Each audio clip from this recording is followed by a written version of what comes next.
Today we have, on the cause list, we have two matters, the two petitions, petition numbers 1 and number 2. Related to the Mbeere North by-election. What is the sound? What is going on? Is it feedback?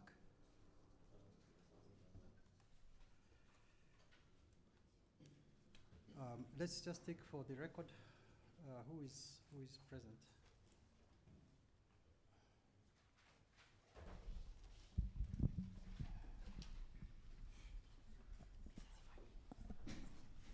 You will fill it in. Yeah, come here. Yes, good morning, Judge. Good morning. For the petitioner, we have election petition number E001 of 2025, Julieta Karigi Kithumbu and Patrick Getonga Geshoni versus Leonard Wamudende Jeru, IEBC, the returning officer, Mbeere North constituency.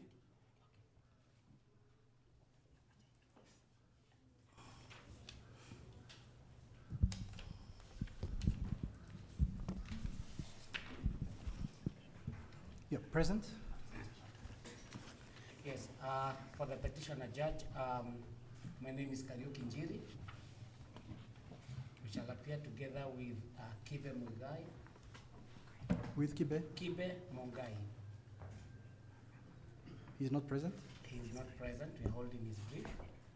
We have Deg Wanjiro present. I'm present here. We have Kerago Aduta.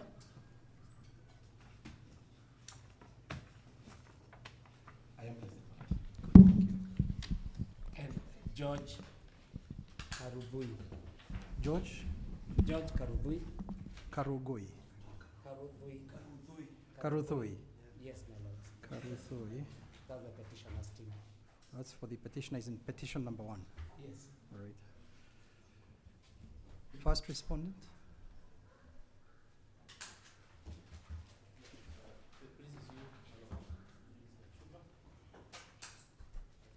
First respondent in the first petition. Here with Dr. Kamau Njenga. Did you say Kamau Njenga? Kamau. Kamodho. I'm present. Kamodho Njenga. Adrian Kamau. All right. Oh, you are Adrian. Yes, sir. All right. My lord, my name is Charles Mongela Charles Mongela. for the second and third respondents. My lord, I'll be assisted by Lauren Omondi. Sorry, give me your name again. Charles Mongela, my lord.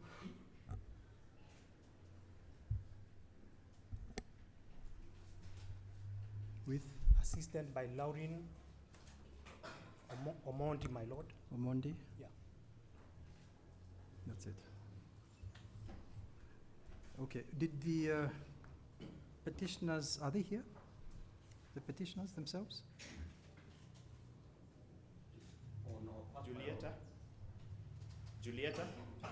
Petition is Sorry? the first respondent is present in person. Honorable York Jen. First respondent is present. Eh? Yes. My lord, the second respondent is present.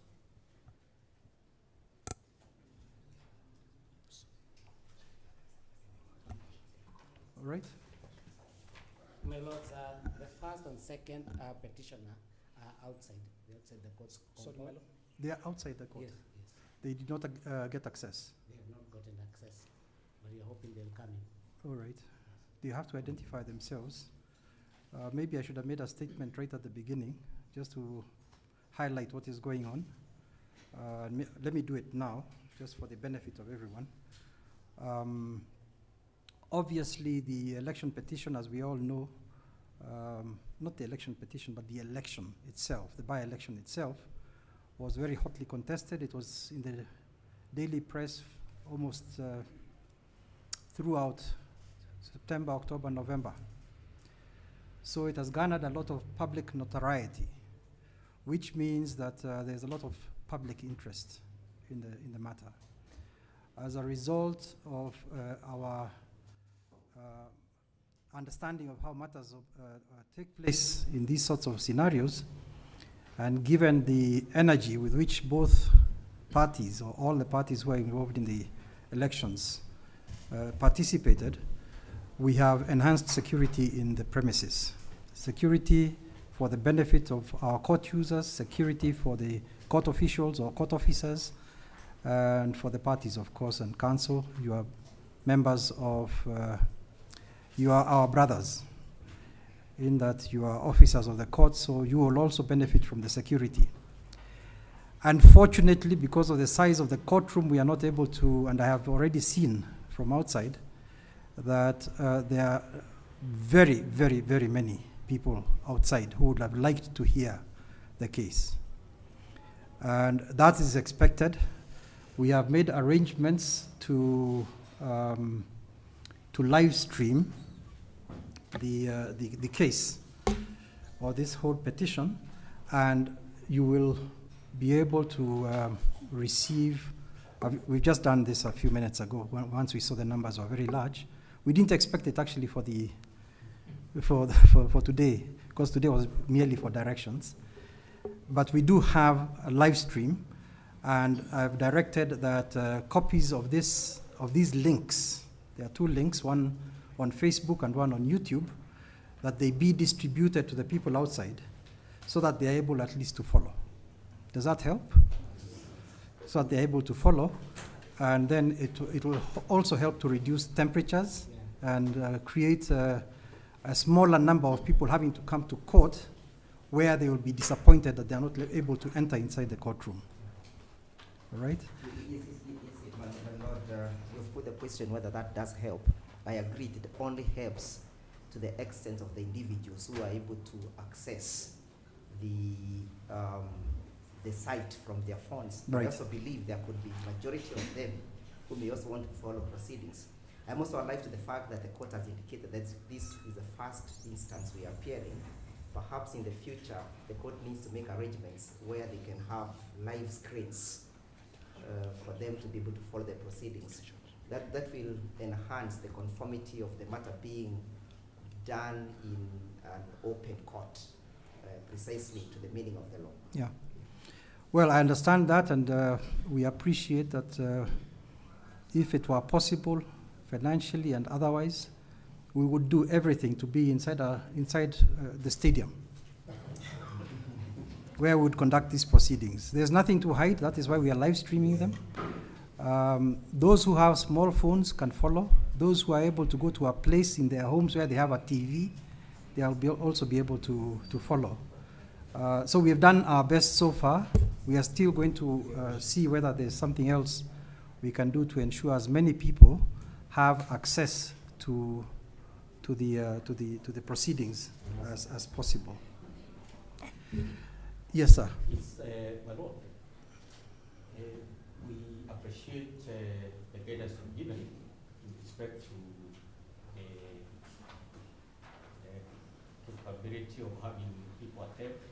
But now we have the petitioners, and there was a specific order or directions that have been given by this court that the petitioners and the respondents should be present in person. And going by the sentiments of the council for the petitioners, the indication is that they are outside, they are Right. within the premises, Right.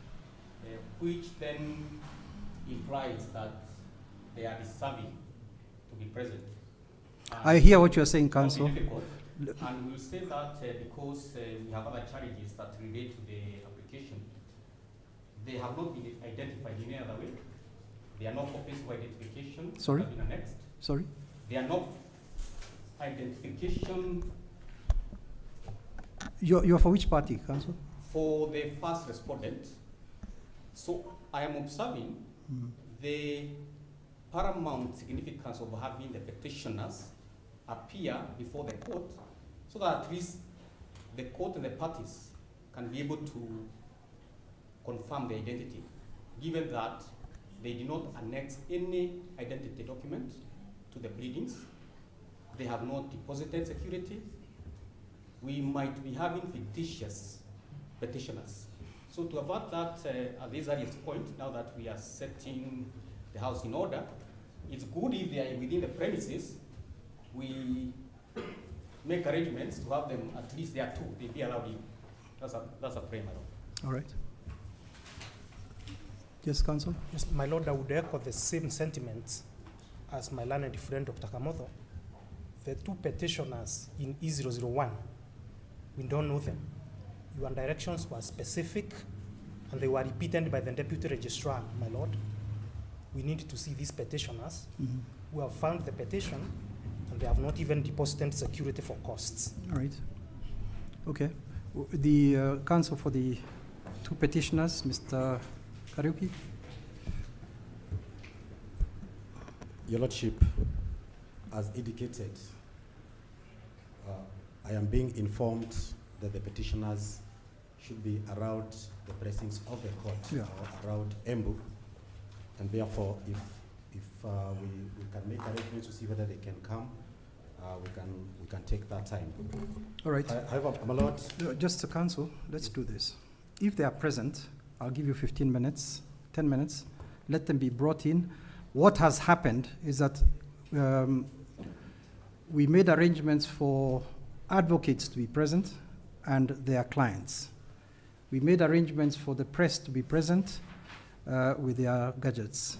And then we made arrangements for whoever, the first people who can come in and are able to be seated, those we have made arrangements for them. We did not make arrangements for individuals to produce their IDs to the security. So we can do that now. If they are available, I'll just give you 10 minutes. Let's do it. I want us to go step by step. We are not going to fight about anything today. Today is directions. All right? So if they are available, let them come in. If they are not available, just let me know. I know how to proceed. yeah, my lord, Okay. my lord, Yeah. the only clarification which I needed, Yes. even as we take that break, is it has been mentioned that there were directions that they be present, and I'm just checking the directions that I have. Yeah.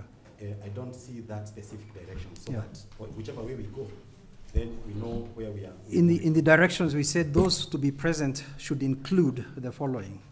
I think that's the way the language that we have used, isn't it? About in the initial directions?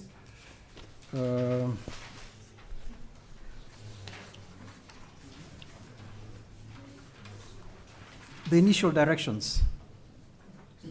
The initial directions. Not the ones issued on the 8th. The initial ones.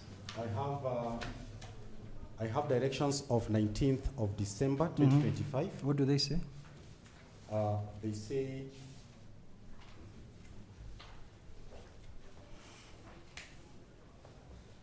no, that one is for the Okay, let's even take the more recent ones. 8th. I'm looking at the one for 8th. for 8th of January. 8th of January. Notice of pretrial conference number 3. What does it say? Number 3, 8th of December. This is the pending, the hearing of the application. Prayer 3 is granted until the issuance of further orders or directions. No. We are talking about notice of pretrial conference. Oh, very well. And maybe that one. Yeah. Let's not lose a lot of time, Council. And also, my lord, it's very specific in the order. It's okay. Very Council, well, it's well. all right. It's It's all right. We're not, It's okay. we know- Let's we take know- a 10-minute break. If they are Very well. here, let them come in. If they are Very not here, it's okay. Very well, ma'am. We'll deal with it. Is that okay? Very well. Let's just take a 10-minute break. If they are available, let them come in. If they are not available, all they need to do is just identify themselves to security so they can come in. I think we have some seats here. They can still sit. Very well. Okay. And thank you. Yeah, thank you very much.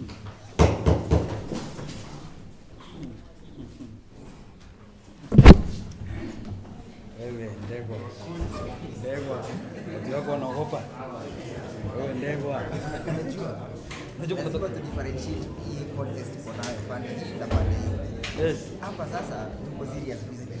Lakini Serious wako- business in the sense that everything that we do will not be determined by another person but by the judge. Lakini watu wako wapi? So that we respect, we maintain control, respect. today here we are here as advocates. Yes. But then over here, it's a deal. So if you cross over to this side, I'll accord the same respect, you'll be hurt. But common sense is common to all. It's not like you have Yeah. to. No, I'm saying, Orders say no. come. They need to come. If they don't come, the judge will give directions, and he has said so.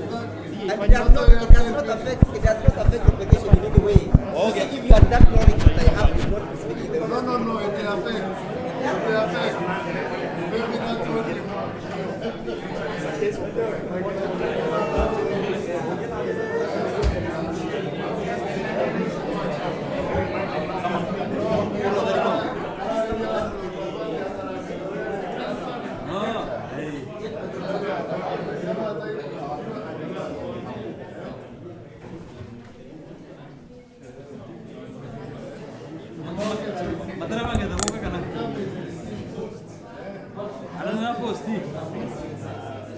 Naitwa Karigi Kirumbu and Patrick Getonga.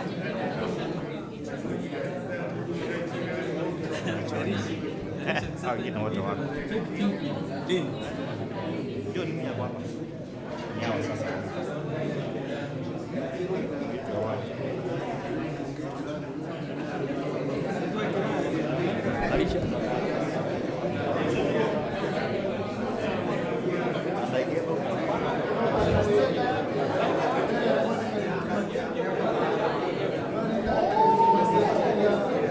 Alimashia tupanishe vitu zangu hii.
Yes, Council. Yeah, Your Lordship.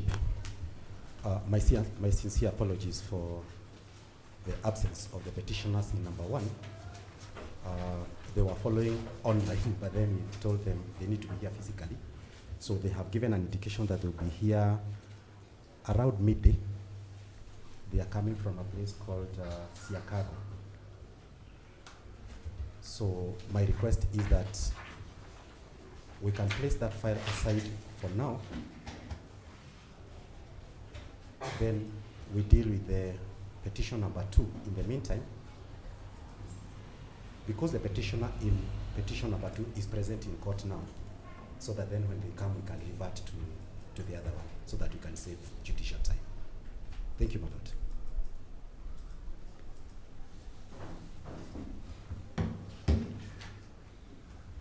Now, let's ensure that whenever we speak as council or parties who come as witnesses, let us use the microphone.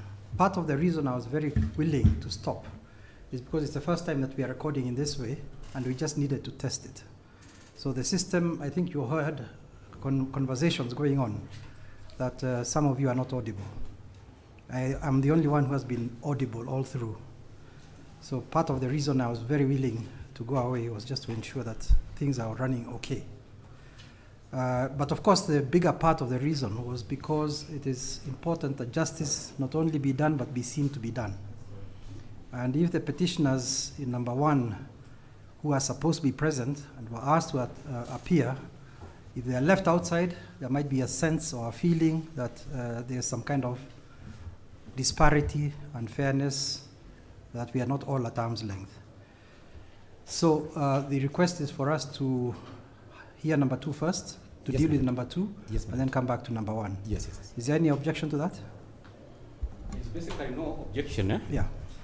save to state the fact that we shall treat that as an undertaking, that the petitioners will be here at midday.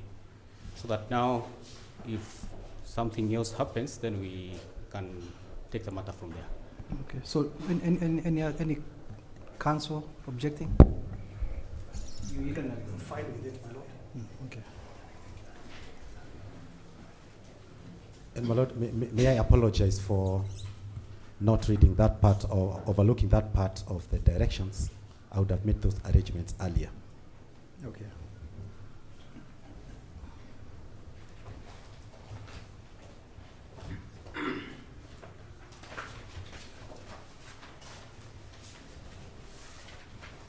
So we can adjourn the pre-trial for number 1 to around noon or until the conclusion of number 2.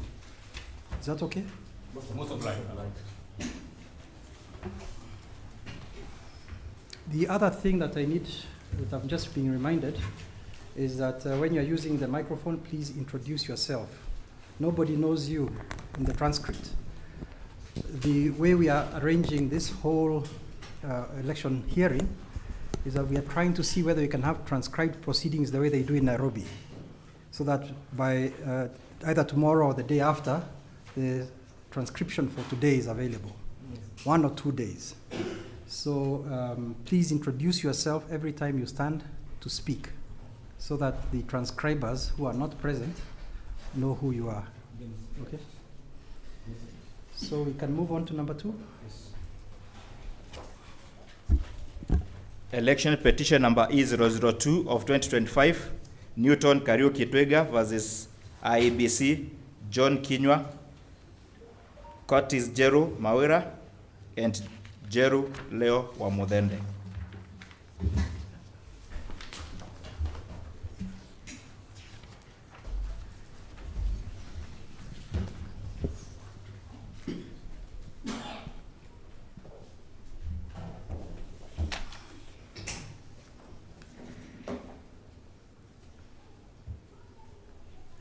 Yes, in the petition, my lords, my name's Kariuki Njiri. Will appear together with Kibe Mongai. We are holding his brief. Degwanjiro. We also have Kirago Wadhuta.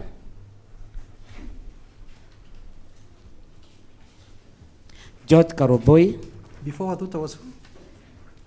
After Njiro? Ndegwa Njiro, then Kirago Waduta. Kirago Waduta? Yes. Yeah. That's it? No, we have George Karudhoi. It's the same team basically, isn't it? Yeah, we've been joined by 4 other councils. Okay. Mary Gashero. Mary Gashero. Yes. We also have Angela Maina. Angela Maina. We have Watere Wangoi. Watere Wangoi. Wangoi. And Brian Misheni. Present, my lord. Brian Misheni. Yes. Thank you, my lords. That's for the petitioner. First respondent. My lord,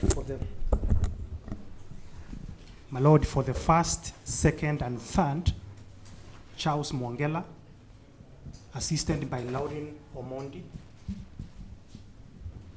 My lord, I confirm the second and the third respondents are present in person. Second and third respondents. Second and the third.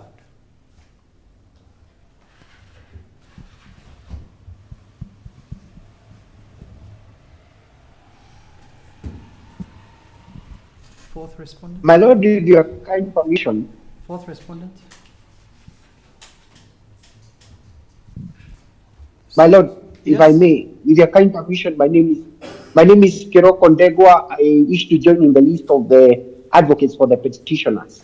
My learned colleague, Mr. Kariuki Njiri, forgot to introduce me. I confirm, my lords. Yeah, but I will not allow any interventions from the virtual platform because this is an in-person hearing. All right? So the next time, if you need to speak, you'll be here. Not guided. Okay? Subject to other directions you may give. What was the name? He's Kiroko. Kiroko. Yes. K-I-R. Ndegwa. Kiroko Ndegwa. Yes. Kiroko Ndegwa.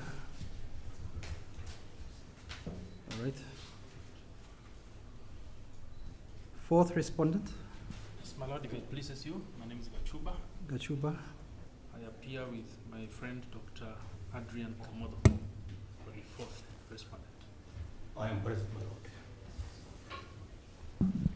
All right. My lord, with the lead counsel, we also wish to confirm that the petitioner is present in court. The petitioner is present in court.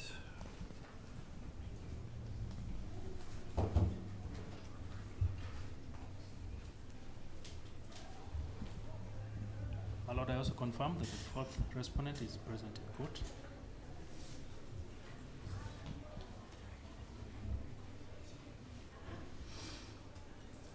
All right. Because the proceedings are being recorded and there will be a transcription, what I am recording are my notes. These are my notes. They will be brief and shorter than the proceedings, but they will be mine. I will be allowed to look at them at any time I want. You may not have access to them. Let us go to the agenda for the pretrial. What I sent to you was an abridged version of the pretrial agenda, and I think there are 3 groups of counsel, so I'll give you the full agenda here. Can you pass this on to the counsel for the 3 parties? Is it 3 or 4?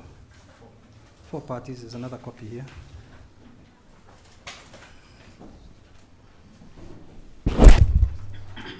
It just has more detail than the outline that I indicated in the directions.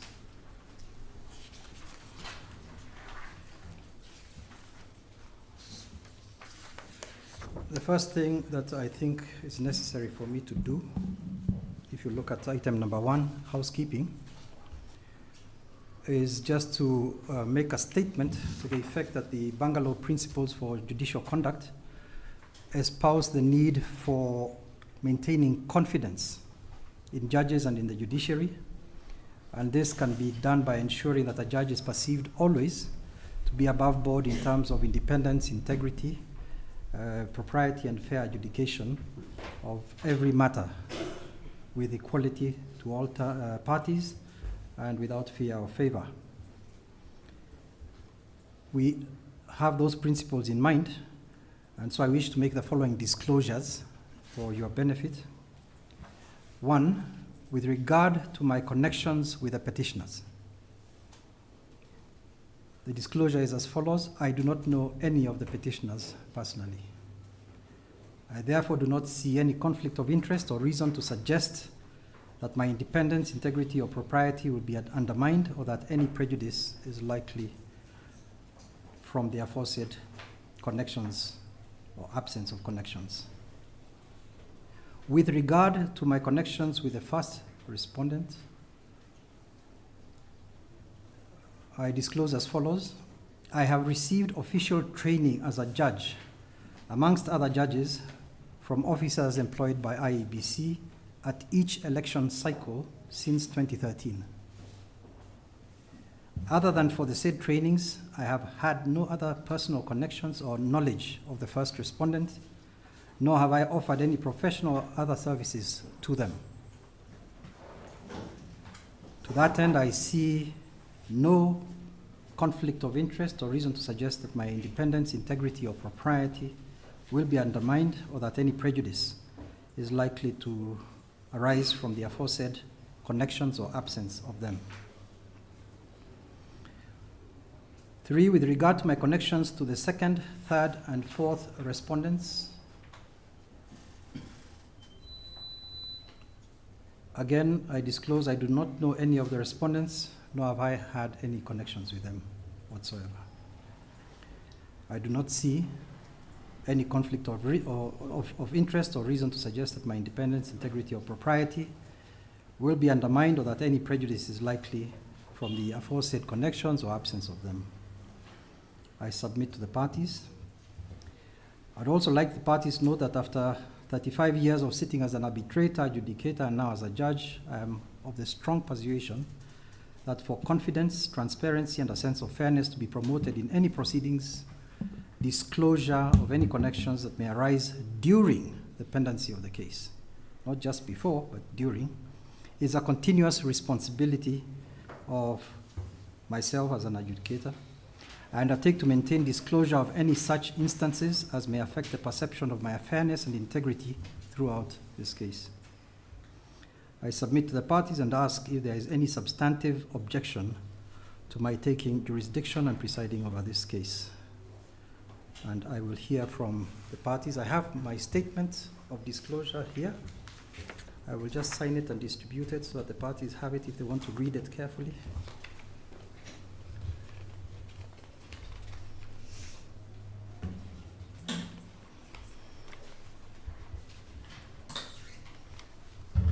And pass it to the council. And then I will take from council any issue regarding my taking jurisdiction.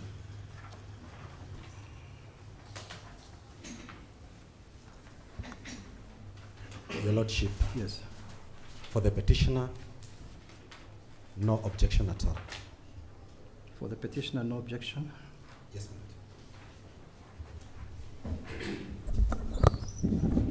My Lord, Charles Mongela for the first, second, and third, no objection at all.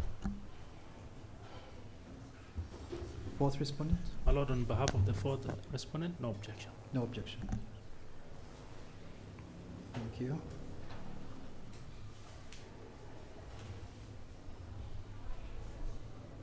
So I have indicated that I have now taken jurisdiction without objection of the parties.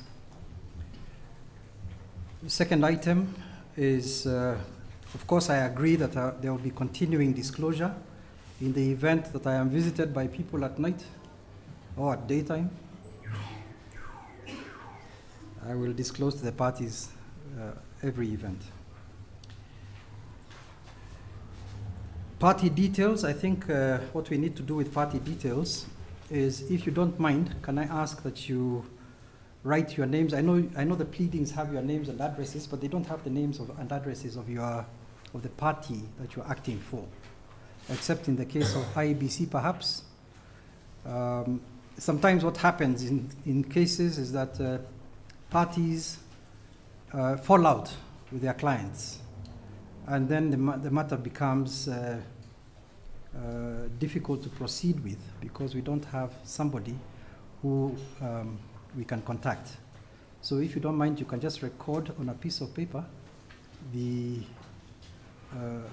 counsel who is acting or who are acting, your P number, and I hope you all have practicing certificates so that we don't have this issue coming up. This is an election petition.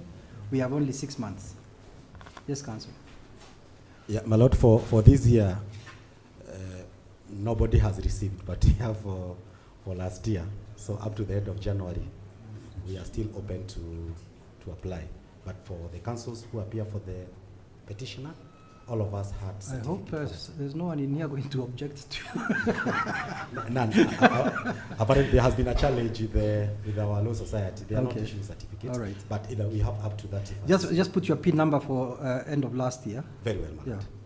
Your practicing certificate.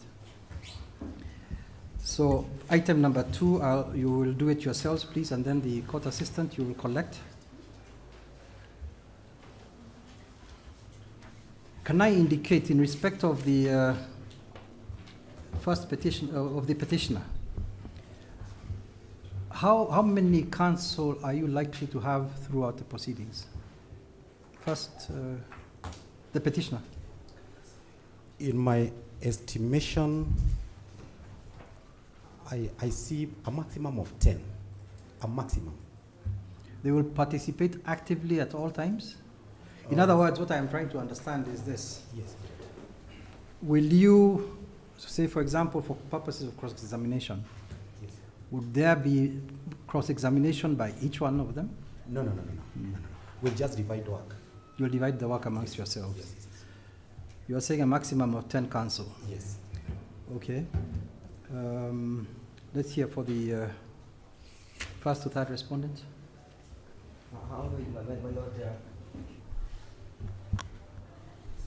My name is Dewanjiru. Yes. In respect to the question of whether the 10 advocates will be participating in the cross-examination, my lord, I would think that we shall judge the case on case-to-case basis as the witnesses appear. Maybe we might have to leave that one for that particular time, my lord.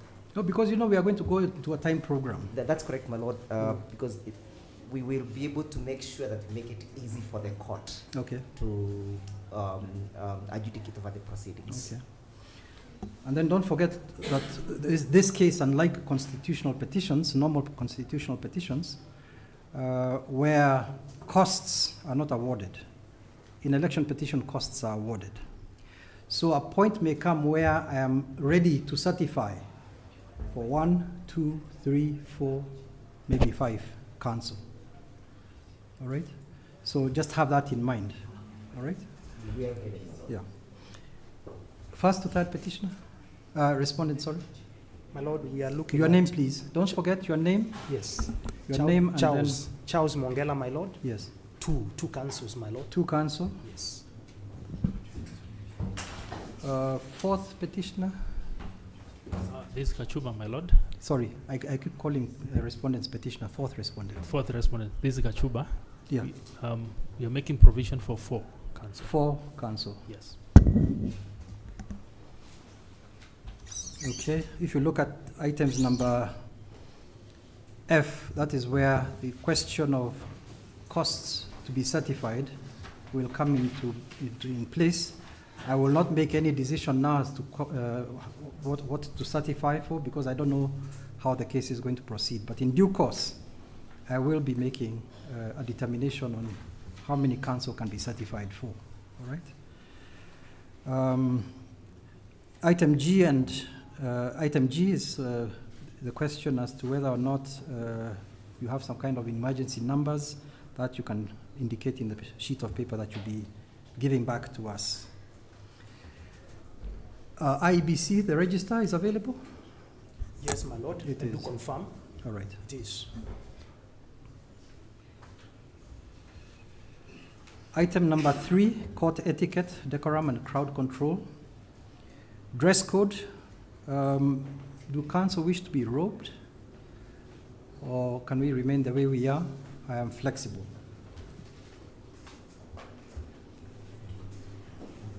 Maybe that one can leave. We can leave that to court. And, my name is Kiragu Aduta. We can just dress the usual manner, observing the usual decorum. All right, normal dress. But my lord, if you wish us to be robed just in case there will be too much crowd and there has to be some distinction, my lord will still go with that, just in case for ease of identification. What if we just say for the hearing only? Yes. For applications, we can stay without robes, and for the hearing, we can robe. Perfect, my lord. Right? Is that better? That's been the practice, my lord. Okay. So robing only for the hearing.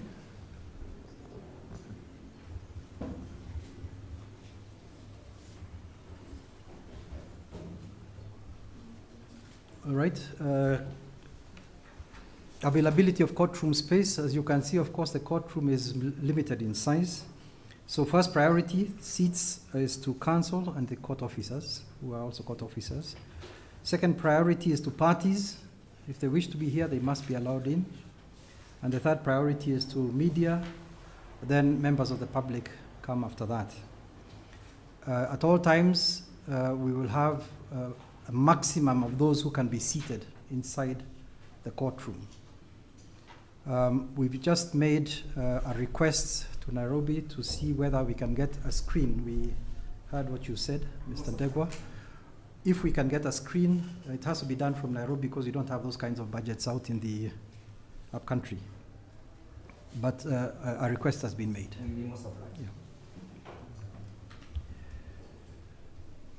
Yeah. No standing in the courtroom or in the corridors. And that is going to be enforced by our security people who are present. Language, foul, demeaning language, and also temperament. Let's keep our tempers down. There was enough of that during the election itself. I thought it would have dissipated. It seems it's been carried forward. So are we agreeable on that? No foul or demeaning language. No casting unnecessary aspersions on other parties. Members of the public cheering or jeering is prohibited in the courtroom. All right? If any of that goes on, our first warning will go out. If it happens again, we will just clear the court and you can watch from home. We have live stream, so you'll be happy to watch from the comfort of your bedroom or your sitting room, if you have a TV. If you don't, and so unfortunately, you will just be left out. Can we agree that on that, counsel? You will be responsible for your clients and their supporters. You are the only officers of the court that we have who are not sitting on the bench. All right? Yes, Mr. My lord, we undertake. Yeah, thank you.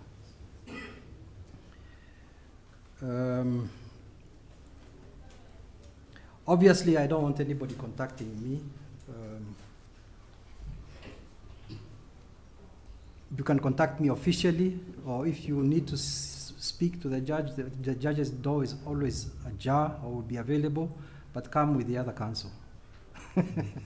Does that help? Yeah. Are there any other issues in terms of courtroom etiquette that we need to talk about?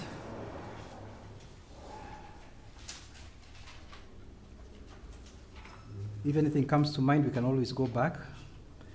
Media arrangements, we have the media, and we had a meeting with them, and they know what our requirements are. They have the media guidelines. We expect you to stick to them. We now have a virtual link, so all this is set out. It's all ready. I don't think I need to say much about that, other than that misreporting is not normally taken kindly by the court.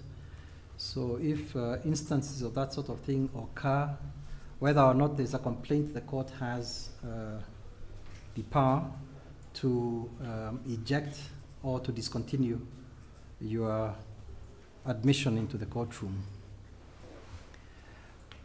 Good. Can we look at the pleadings now?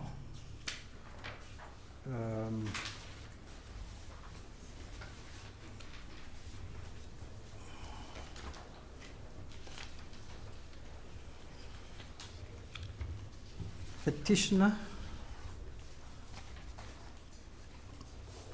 you have filed your pleadings, and I think, where is the original bundle? Is it there? You filed pleadings, and you also gave us a bound copy of the pleadings. The majority, the size of this bundle is exaggerated by the register, correct? Yes, my lord. So that without the register, there's much less to look at. Yes. And I think nobody else needs to file the register unless IBC, if you're able to go through the register and you find it's incorrect, or it's not a correct representation of what you call your register, then you let us know. Is that okay? But this is the pleading that we have received. What they have done is they have printed out some of those so that I could follow easily. Very well. Yeah. Yeah. One of the things that I noticed is that there were some items which were indicated as annexures, but which I have not seen. Petitioner? Yeah, there were video footages and some materials which were found online. They are in a separate flash disk. Perhaps those are the ones. They were to be put in a separate flash disk, which was done. But then we were informed that we need to print out a list of now those The item by contents. item. Yeah, there were about 17, which Yeah. has already been done, then put in an envelope and delivered to court. Yes. That one, maybe in the next couple of minutes, they will be here because we retrieve the flash disk so that then we can amend that. So what you are saying is that physical annexures, that is flash disk. Yeah, it's a flash It's just disk. one flash disk? Just one.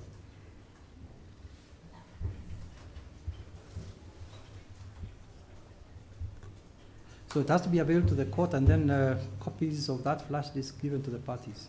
Yes, we've already supplied the flash disk, Okay. given the court, but then we were requested for good order. We retrieve it and now itemize the documents that are attached, Okay. which is happening right now. But my lord, even before we move away from that, Yes. there's some clarification which I would really want to get so that then we can move together. The first, second, and third respondents, that is the IBC, the returning officer, and the deputy returning officers. And I want to concentrate on the first respondent.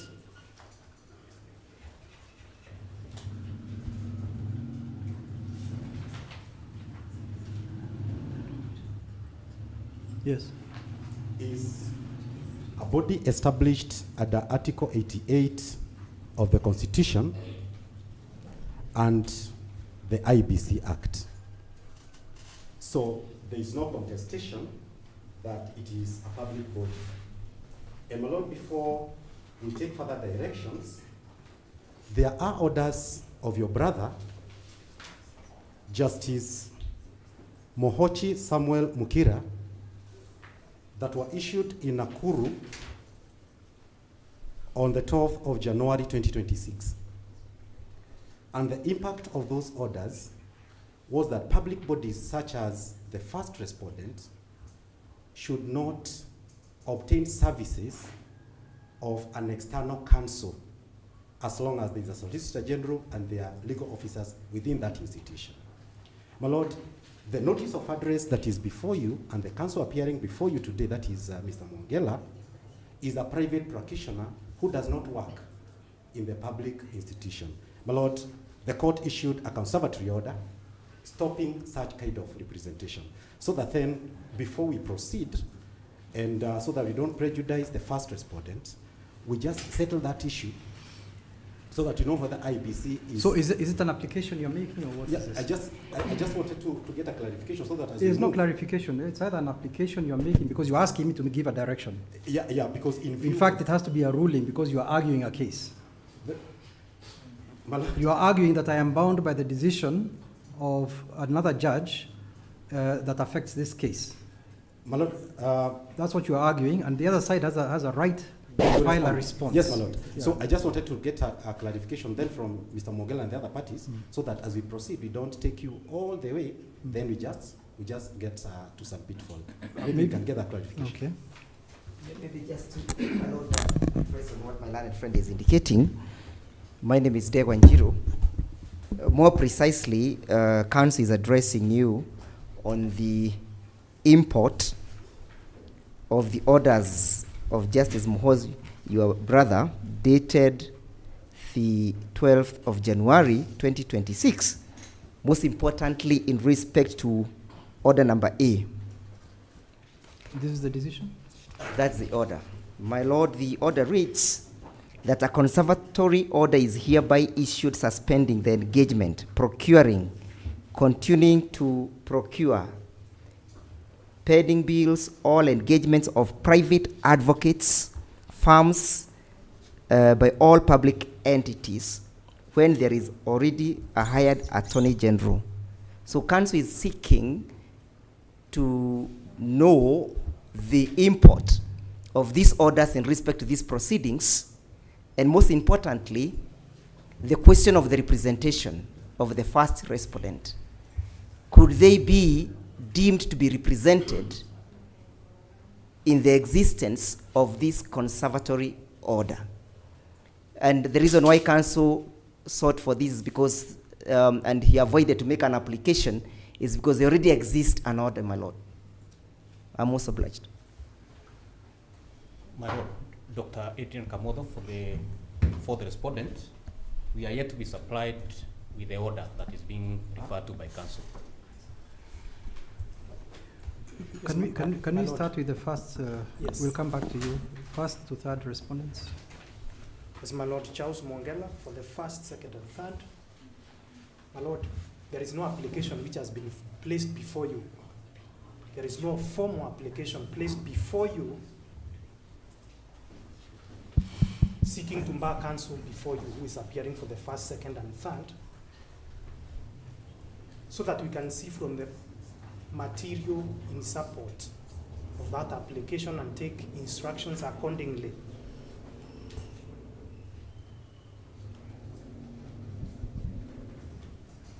My lord, furthermore, at the taking of directions, because of the nature of this kind of matter, which is an election petition, which is time-bound, parties intending to file any preliminary applications or objections are supposed to bring them beforehand, so that you are able to take them into account in the directions. As opposed to, my lord, fishing cans under the table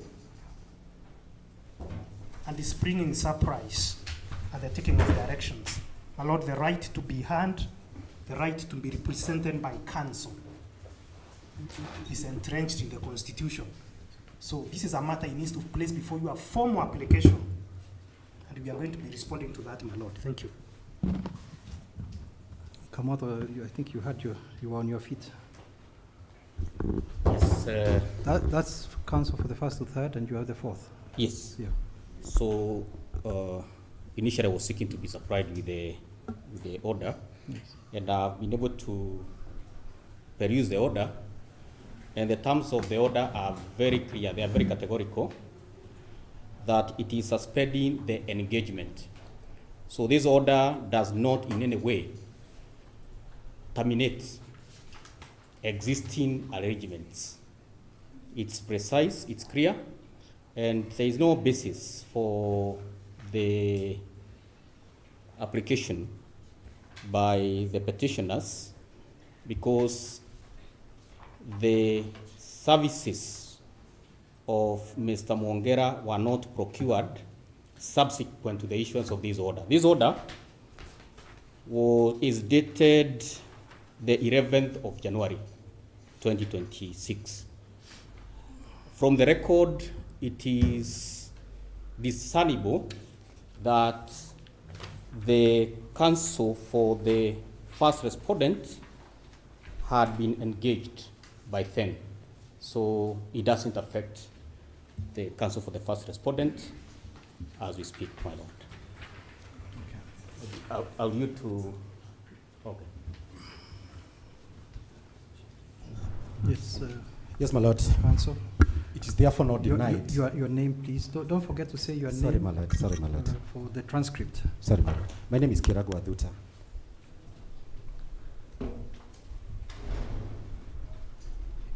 It is not therefore denied that the order exists.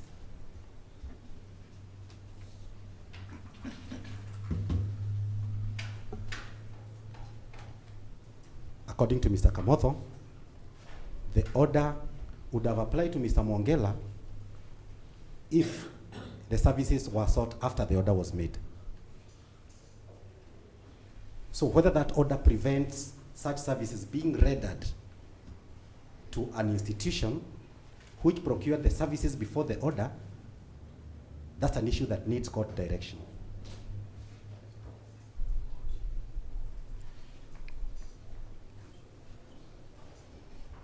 Yeah. It's an order which has attracted a lot of public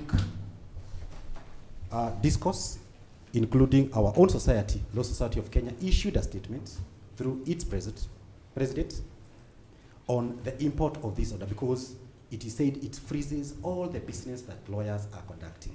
So there's no advocate then who can say that they were not aware of these orders. I was just checking whether Mr. Kamotho, who I normally follow on social media, whether he commented, but unfortunately he did not comment on this order.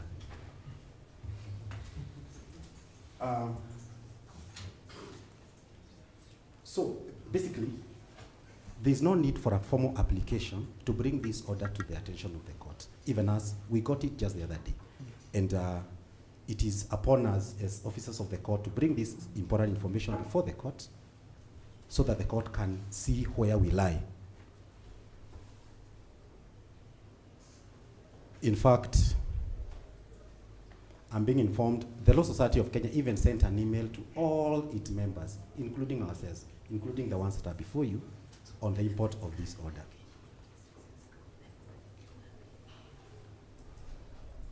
Lastly,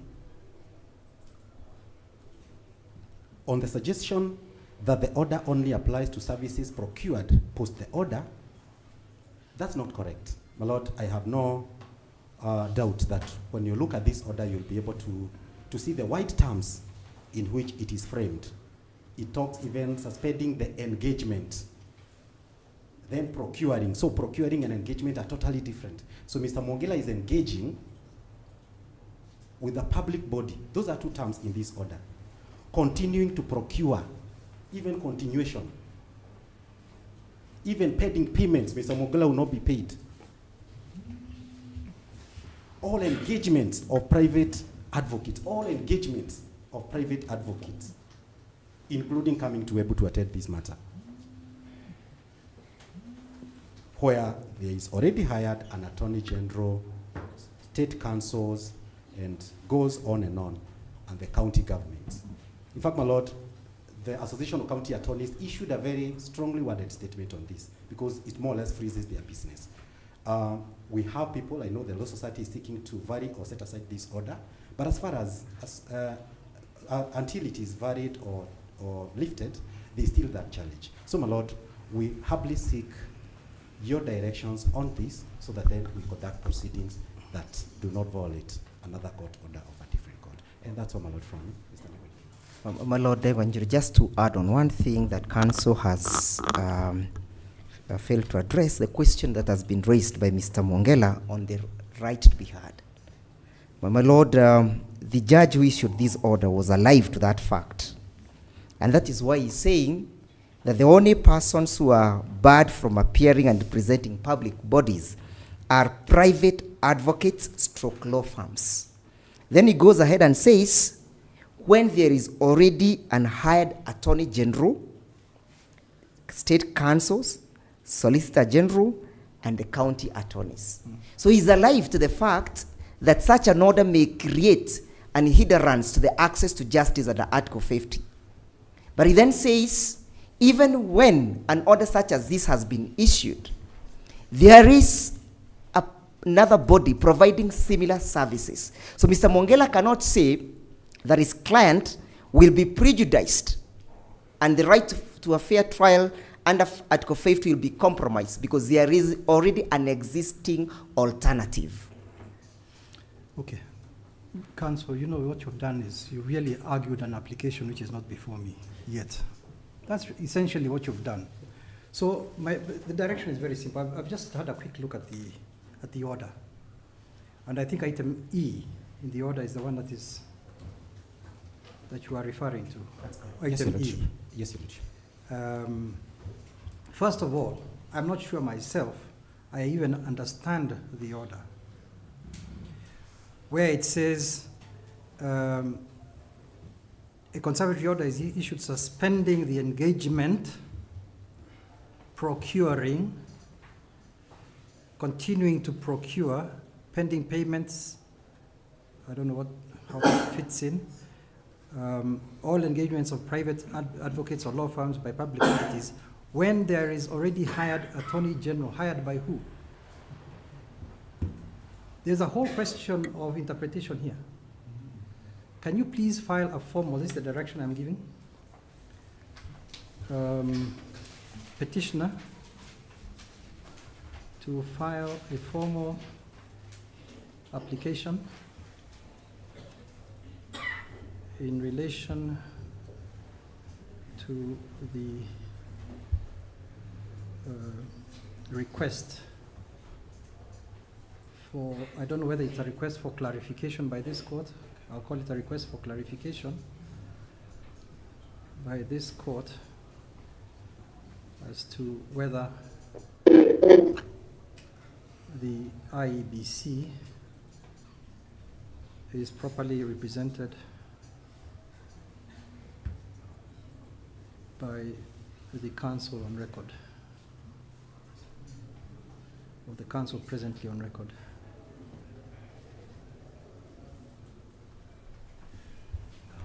All right.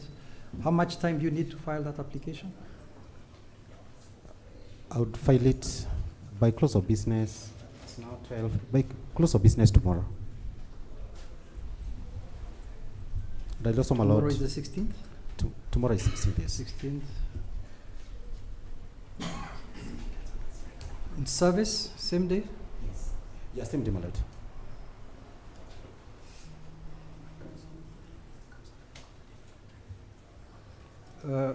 Any of the respondents want to respond? First to third?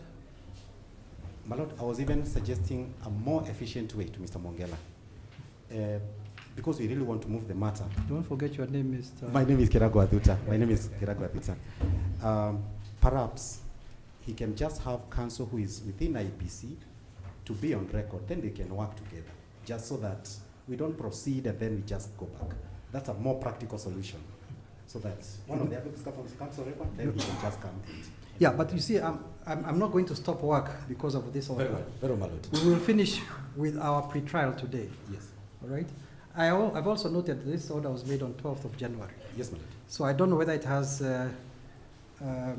effect backwards. I don't know. Yeah. These are some of the things you will tell me. Sure. And I'm sure you'll bring me all sorts of authorities and saying that we'll get away whatever you say. So respondents, first to third. My lord, I'll be requesting you give us, this is Charles Mongela for the first, second, and third. You give us until Wednesday. I don't have a diary or a calendar right now.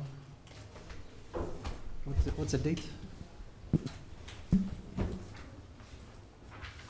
Wednesday next week will be on the 21st. Yes, 21st. File and serve your response by COB 21st.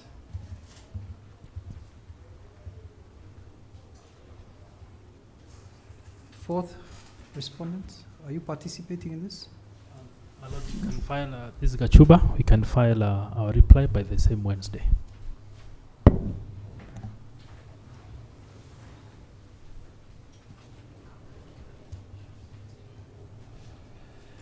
Can I suggest that just so that we can speed this up a little bit, you file your responses with your submissions, your application maybe with the... I'll also do with the submissions. My name is Kirago Aduta. You can do it with submissions. Yes.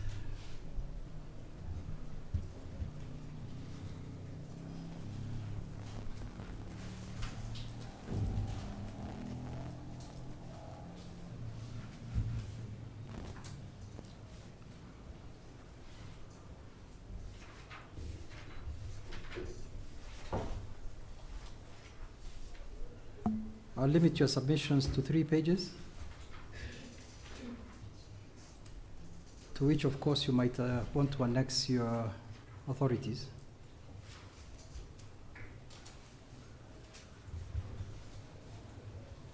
Duly highlighted authorities to be annexed.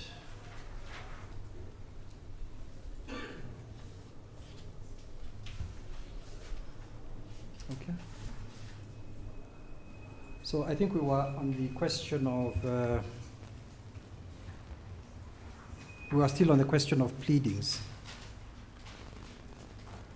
So we've dealt with the pleadings of the petitioner.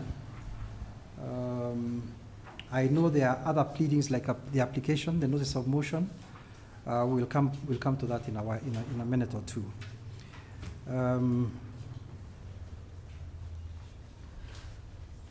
Are these pleadings filed in soft form? Your pleadings? Sorry, my lord? Pleadings, are they filed in soft form? Yes, they are, my lord. No. I mean the pleadings themselves, are they also in soft form? Yes, the scanned one. We have not filed the Word version, which we can supply also. Yeah, it's just to make it easier for us to copy and paste certain information whenever it's necessary. Yeah, I can have that done You right can do away. it.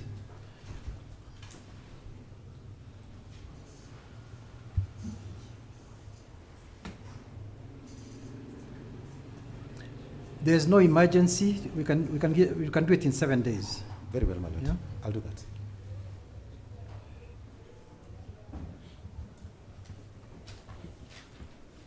And the same for any future pleadings, just put them in soft form, also in Word format. Respondents, first to third respondents. My lord, perhaps before the respondents engages you, and I would beg to be guided by your wisdom. Yes. The direction that you've just issued about the application. Yes. In regard to the import of the orders that have just been brought to your attention. Yes. My lord, I am really begging to be guided by the court whether the pretrial can still continue when a challenge of representation has been posed to the court, because representation goes to the core of even the pleadings that we are just about to address you on. Yeah. My lord, while I am aware that I'm at the bar, would it, my lord, be prudent that this application be determined first, so that then the directions that will ensue from these proceedings will not have the possibility of being hindered by the subsequent ruling that you might give? Because you may find that Mr. Mongela is not properly on record, or you may find that he's properly on record. Yeah. What shall we do at that particular time? Yeah. What I am going to do is this. Of course, I don't know what the outcome will be, but I am not going to jeopardize the petition on the expectation that the IEBC may lose their counsel. So we will proceed. If this is a nullity, let it be said in the Court of Appeal. Correct? It will be said in the Court of Appeal or by myself. If what we are doing is a nullity because of the absence of IEBC. I understand you, my lord. You understand what I'm saying? I do. Yeah. So let's not jeopardize the 6 months that we have. They're actually now no longer 6 months, they are less. Let's proceed, and then when we come to a point where I have to drop my pen, I'll do so, if I have to. There is in fact another application, I think, for me to drop my pen. Yes, ma'am. Isn't it? But I have to determine it also, isn't it? I can't drop my pen first, then say it needs to be determined. All right, so let's go back to respondents' pleadings. Yes, my lord. We have filed our response together with the affidavits. My lord, we also confirm the materials are preserved. The electoral materials are preserved at the IBC Embu office.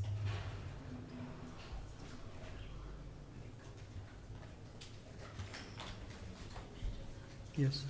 My Lord, regarding the register, because the petitioner also filed a register, we felt that it would be prudent for the IBC to file the register also, because it is fairly bulky, my Lord, and if it were to transpire at some level, the material contained in the petitioner's bundle is not what the IBC believes to be the register, then, my Lord, the best way to counter-check that would be by them relying on their filed register. So, my Lord, I have indicated in the affidavit, because of the challenge we were having in compressing the soft copy, that I would be availing it in hard copy, but in due course, we will be uploading it as well, the register. Otherwise, our pleadings are filed.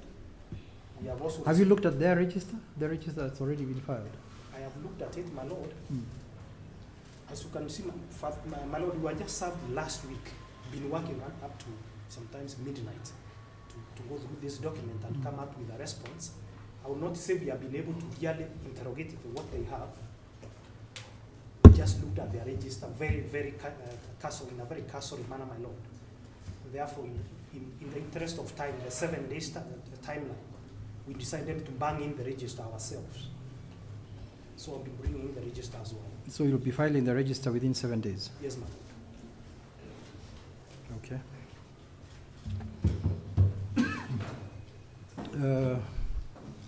Fourth petitioner, fourth respondent. Pleadings. I think you filed some things today. It's Adrian Kamodo for the fourth respondent. We have filed a response to the application, to the petition. The same is dated 14th of January 2026. We have equally filed a replying affidavit to the application dated 22nd December 2025. The affidavit is sworn by the fourth respondent on 12th January 2026. My Lord, the responses we have been able to do are based on the material that we were able to access from the portal. We were not served by the petitioner. You were not served? We were not served, but we endeavored to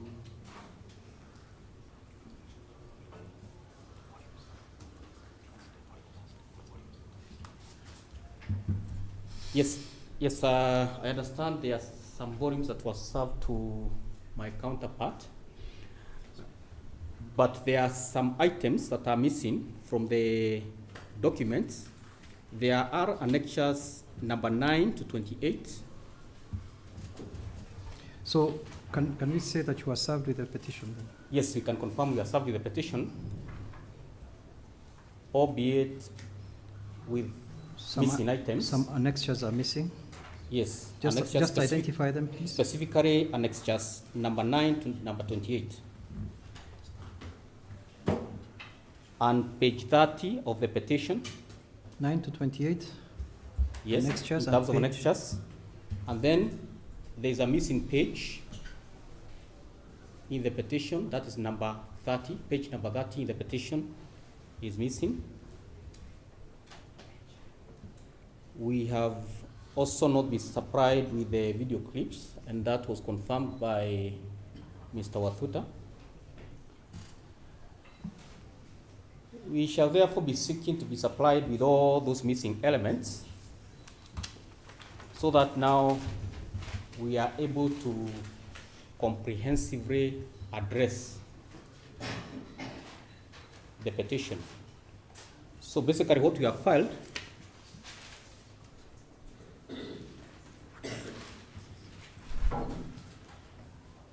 is a holding response. It's an interim response because it may change once we have been fully furnished with all the documents underpinning the petitioner's case. So he shall be seeking leave to file a full response upon being served with all the missing documents and annexures, and equally to serve, and equally we shall seek leave to file witness affidavits as may be necessary once we have been fully facilitated with the complete set of documents. So what I understand is that what you are working on is not actually the petition. It is the petition, but partially because now there is information that we do not have, which has not been made available to us. That is the missing. Which may alter the trajectory of the response once it comes. That is the annexures on page 30? Yes. And the video clips? Yes, and the video clips. But you have the petition itself? Yes, the petition, save for the page that is missing, the page number 30. Okay.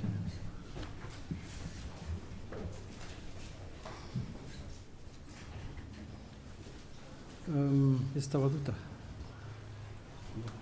you have not served the petition?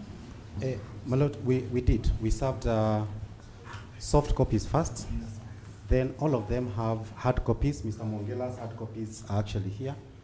Mr. Kashufa was served, he works at Harambe House, 4th floor. My person went all the way and served hard copies. Mr. Kashufa, you can confirm that. Yeah, he was served. Okay. And there were 3 bundles, 3 very big bundles. In fact, one of them is a voters register, which council has confirmed and they have it. What Mr. Kamoto has suggested is that annexures 9 to 28 are missing. But then, again, he says those are the video clips. Actually, they are not the video clips. Annexures 9 to 28 are documents. The video clips are elsewhere. So, if it is a flash disk, which was applied, I still have another one, even here, which I can still copy for him. So that by the time what he said, as I understood it, he said some annexures are missing, that is numbers 9 to 28. Annexures 9 to 28 are missing, and also page 30 of the petition, plus the video clips were not annexed. I can see supply, but the bundle itself, this one, has those documents.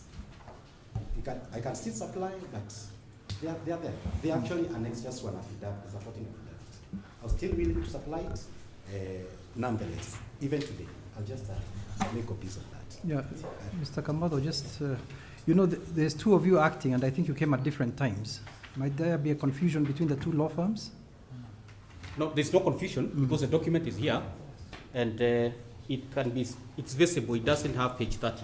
The document is with us. Well, the document is very big. So the page 30 is missing from the document. So that doesn't warrant any sort of reaction. You just supply the documents. Then, my Lord, I had stated that annexures number 9 to 28 are missing. We don't know what they are. Video clips are also missing. We don't know the contents.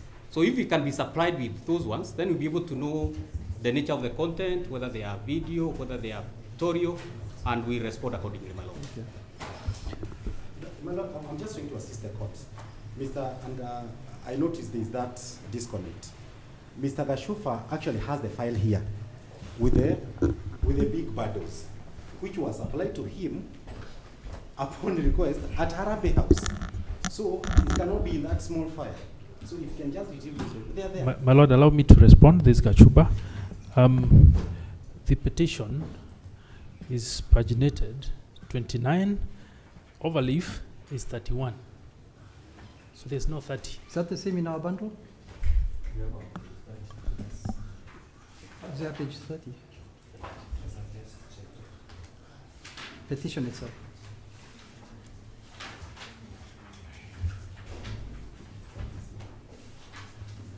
Okay, so there's a page 30 and there's a page 31. So yours 30 is missing. Yes, it is missing, Okay. and it's overleaf, so it cannot, it's 29 that one is paginated. And for clarity, my lord, the documents that are here, this bundle is what we printed from the portal. Oh, These are I see. different one from what was served. So it means that these documents are also missing from the court record. And it will be necessary to ascertain, because from the portal, we could also not get Well, the annexures. at least page 30 is in our document, the hard copy. I don't know whether it's missing from the printed out version. Just a minute, counsel. Just let's check what we have.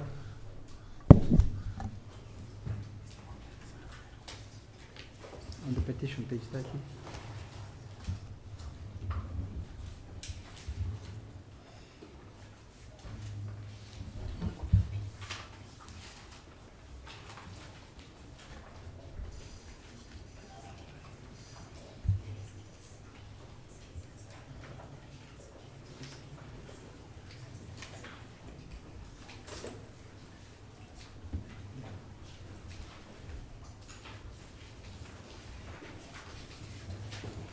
Petition.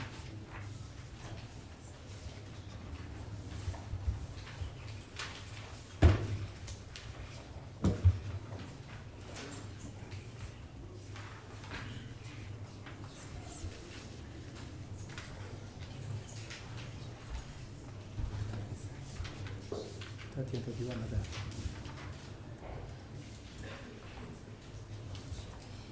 Okay, our printout from the portal has page 30, and the hard copy bundle that was served on us also has page 30. So there may be an issue somewhere else, but that is for you people to sort out. Eh? Your officers of the court. I don't know whether.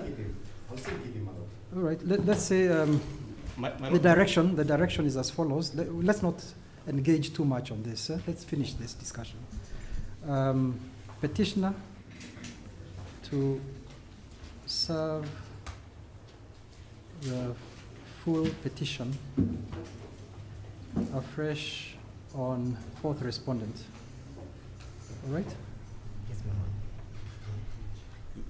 my lord. Just Or is it just the pages just that are the missing? Page Oh. 30. This thing is very costly to make up. Mr. Kashufa knows. He spent the whole day with my clerk. my lord, there is a fundamental issue. It would appear that the document that the court has are not the same document that we have been supplied with. No, this one is printed out It's the from same- the portal. The one that you printed from. Yes, So this one, as far as we are concerned, we have the full document. What I didn't see here were some of the annexures which were here. kindly confirm, my So- lord, whether it has a page 30. It has. does. We've just looked at it. This one doesn't have page 30, the one Okay, here. I can't help you with that. So that's why your order should hold that they serve us with the document, a replica of what they have filed in court. But My lord, this is something that we did. Don't and in fact, forget you have names. my name is Kirago Adhuta. If it is only page 30, and Mr. Kashufa knows what we went through. And my lord, just for context, Mr. Kamovo came on record first, and we served him. Then later we saw another notice of address by Mr. Kashufa. So we went now started dealing with Mr. Kashufa. So whether they have coordinated that transition, I'm not sure. But Mr. Kashufa has all those documents. If it is page 30, I'll give him right now. I'll give a direction in a few seconds. only that, my lord, if you may, we might be invited to run to a risk by Mr. Kamodo's invitation, and if the order was to say that we serve, because the rules of service are very clear, and most importantly, Rule 10, so that then they may not say, we have just been served, we need to do a reply. I have heard him try to amend the rules by indicating that what they have on record is interim response, something that is quite alien in law or in our rules, so that then we only provide the missing page for purpose of fullness of record. But we are not serving because we have served, and therefore they will not be seeking for leave to put in any other reply because the reply has been served already. Let me give my direction. You are replying to something else that has been raised. I will not respond to that because I will simply say that there is no affidavit of service on record. So no service has been. Just My lord, it is already filed. It is on record. Council, please. I will not accept the kind of interjections that we're having here. We will not proceed this way. Okay? You may be able to do that when you are doing your politics, but not here. All right? I will begin to, I have my gavel here. I don't like to use it. When I use it, it will have a meaning. Okay? So please, let's take it easy. There's no war. We have 6 months, and we are going to finish this in 6 months. Okay? We will do it. I have all the confidence in all of you as officers of the court. There are some things that don't even have to come to the court for directions. Some of those things you can sort yourselves out as officers of the court who have taken an oath to assist the court in accordance with the Elections Act. Correct? I think that's the way I'm going to treat this case. So let me give my directions, which are as follows.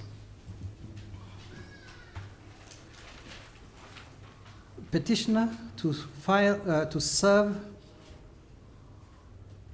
pages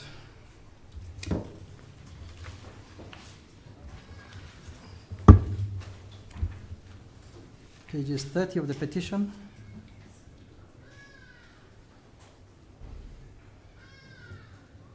missing annexures 9 to 28, and video clips, or video clip, within 7 days.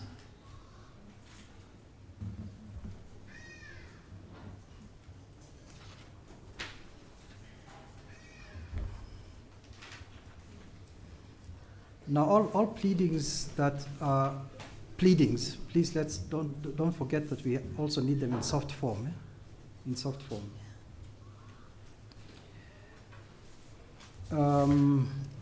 Has any party seen from the documents filed so far anything that is illegible? Any documents that are illegible that you would like to point out at this point? I'm looking at item number 5E.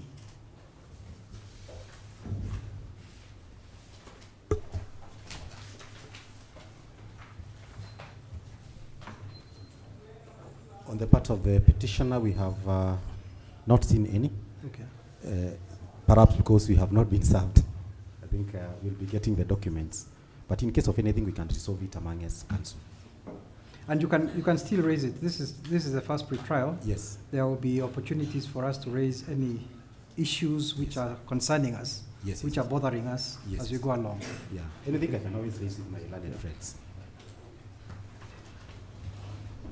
Anything that you've seen that's illegible? Yes, Adrian Kamodo, Yes. for the respondent, we have the register that is not legible, as is clear. I had challenges myself reading the register.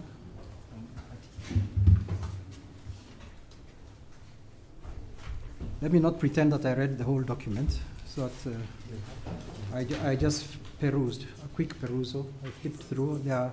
I can't, I think it's a scan. Is it a scan?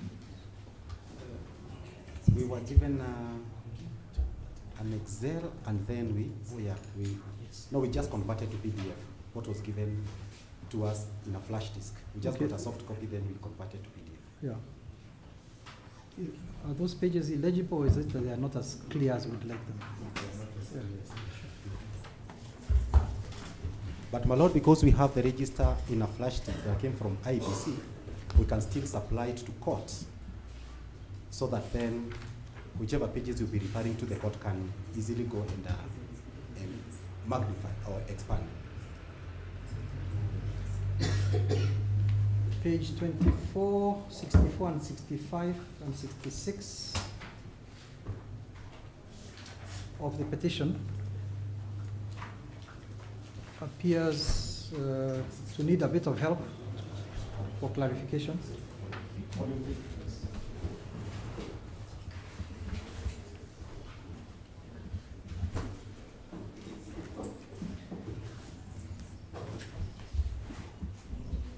That's to, sorry, 24, 65 to 67. No, to 66, sorry, to 66.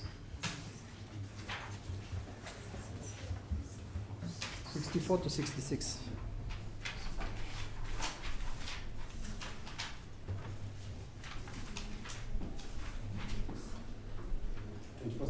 Yes, madam. It's a photocopy and it's not legible in aspects. Sure.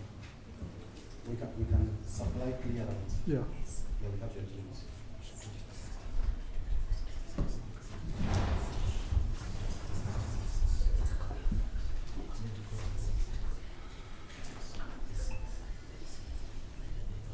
Okay, it may even have no bearing on the actual case, but let's have it clear.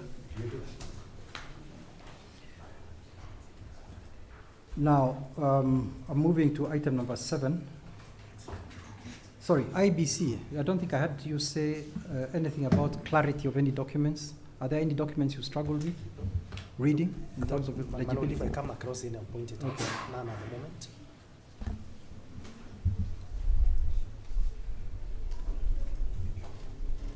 Yes, Council. My lord, and sorry for taking you back. About the register, I had made a request that we supply the court with a soft copy as received from IBC, so that just in case the court needs to refer something, we can just expand on the screen, because we have an Excel. It's an Excel? Yeah, it's not, yeah. You it's an obtained it from IBC. Yeah, they gave us a soft copy, Okay. which you can supply to. The original register is probably with the materials which are preserved. We will be supplying, my lord, we will be supplying The original. the register, a physical copy as well as the soft copy. Is the original register available?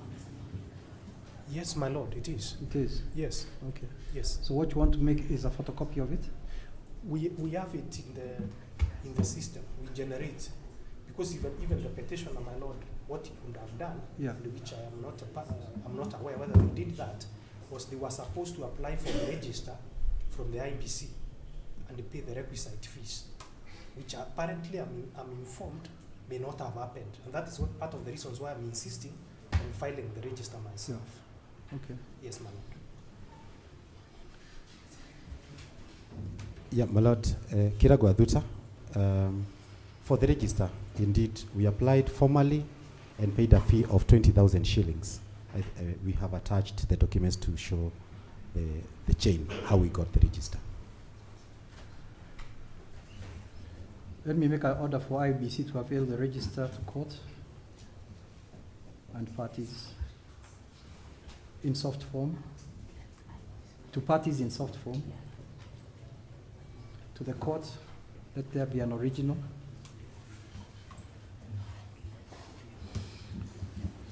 I'm looking at F now, 5F, trial bundle. I know that would be an expensive process if we go the way we sometimes want to go, which is to prepare, each party prepares the document that they will be relying on at the trial. There are lots of other papers in the file which we'll have dealt with, like all the applications, we'll have dealt with the applications before then. So are you willing for us to have a trial bundle? Petitioner? No, they are too bulky to consolidate. bulky. Yes. All right. My lord, we intend to, because mine is paginated in batches, I wanted to file a paginated bundle, a complete bundle. I'll be doing that.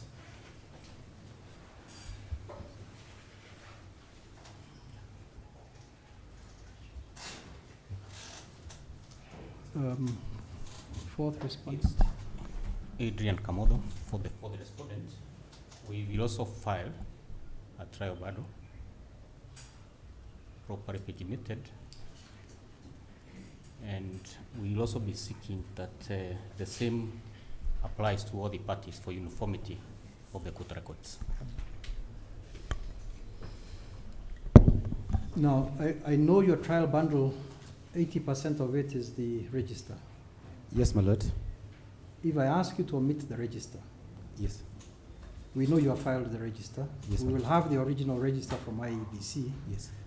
what you have filed is still there in case there's a difference between what IEBC gives to the court and what is contained in your documentation. Yes, my lord. Can I ask you to file a trial bundle without the register?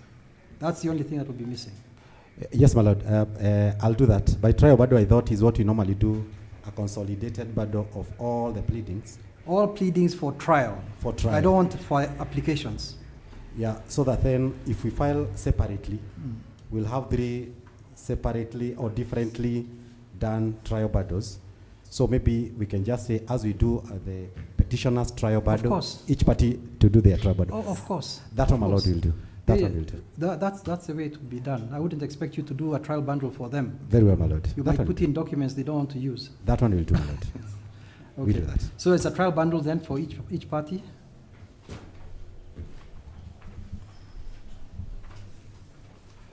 Can we say how long? How much time? Is 7 days? That's enough. 7 days. Within 7 days?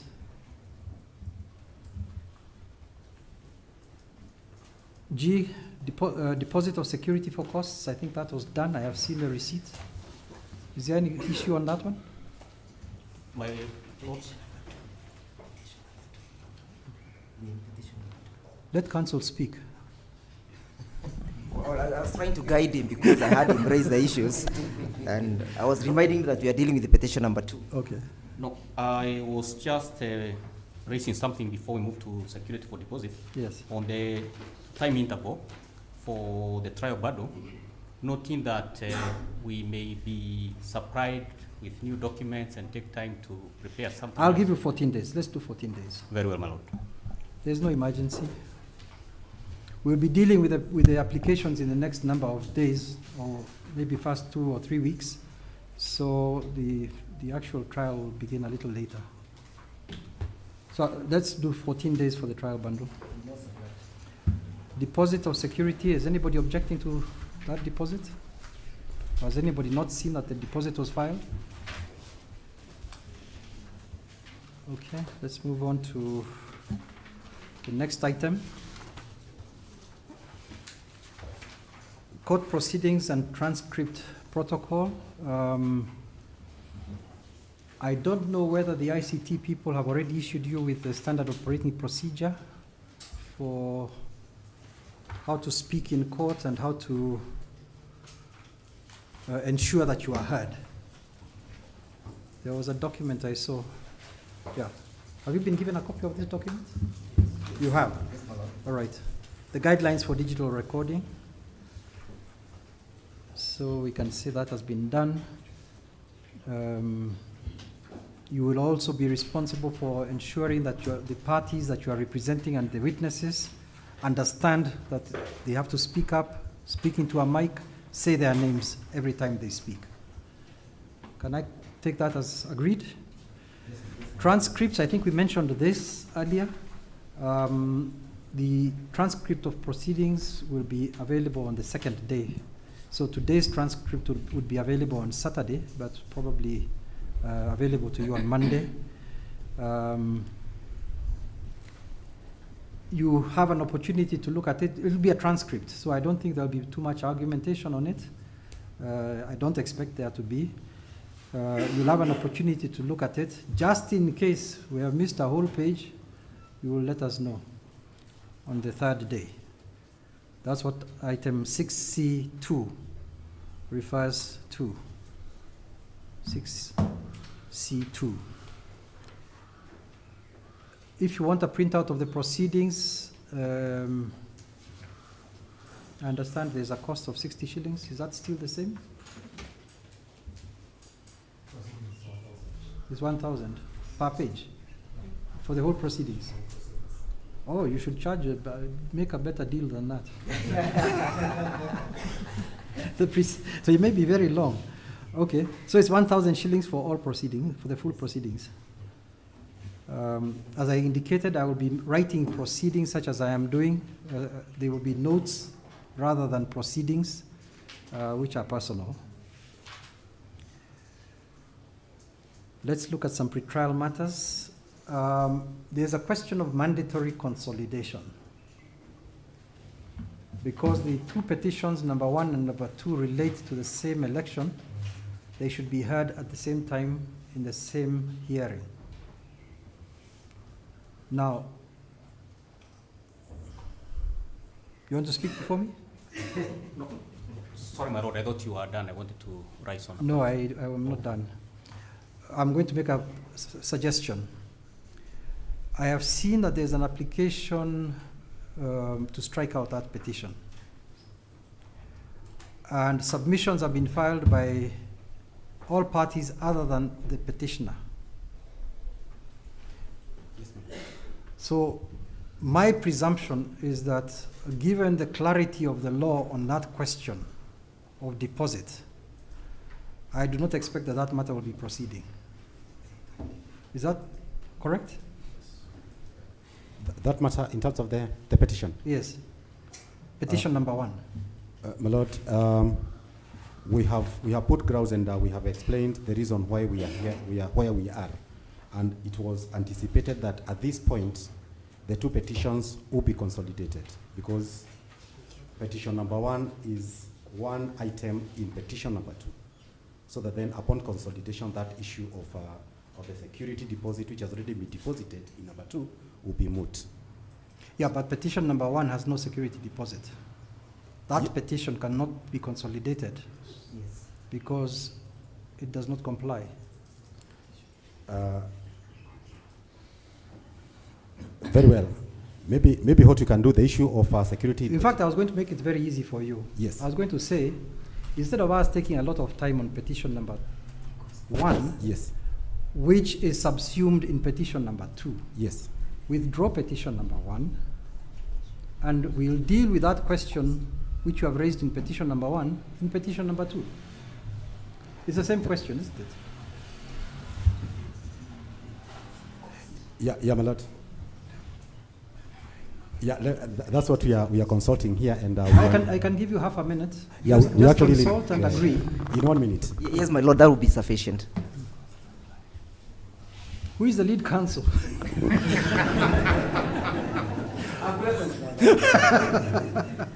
Yeah, just give me one answer from the.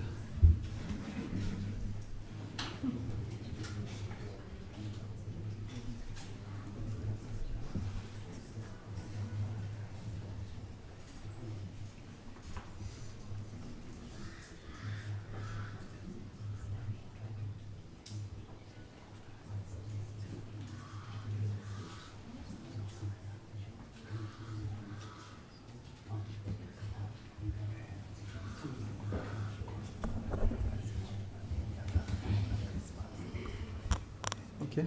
Yes, my lord. We would go with the option of withdrawing petition number 1, which application we hereby make, and having those issues subsumed in petition number 2.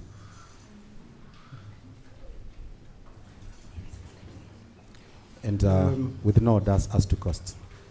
I have a bit of a challenge.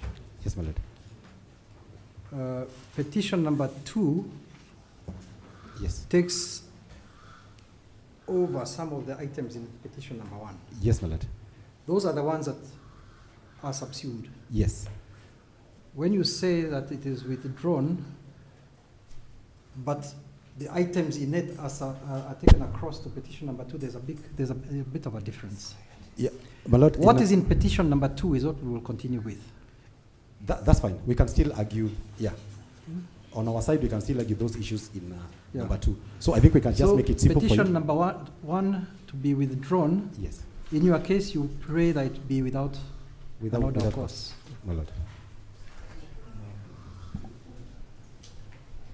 And just for clarity, I've not seen a response from Mr. Kamotho. He hasn't, at least he hasn't filed in response to that application, to that petition. And Mr. Mongela has not served me with any response to that petition. Okay. So your prayer is for it to be withdrawn with no orders to costs, first to third? Oh. Yeah, my lord, I've just being informed, just sorry for taking you back. I understand the clients are present in court. Maybe. In petition 1? In petition number 1. Yes. So just for good order, I would rather when we take a break, we just consult them before that application is dealt with, so that then we are on the same line, because we may not be able to make a full decision here.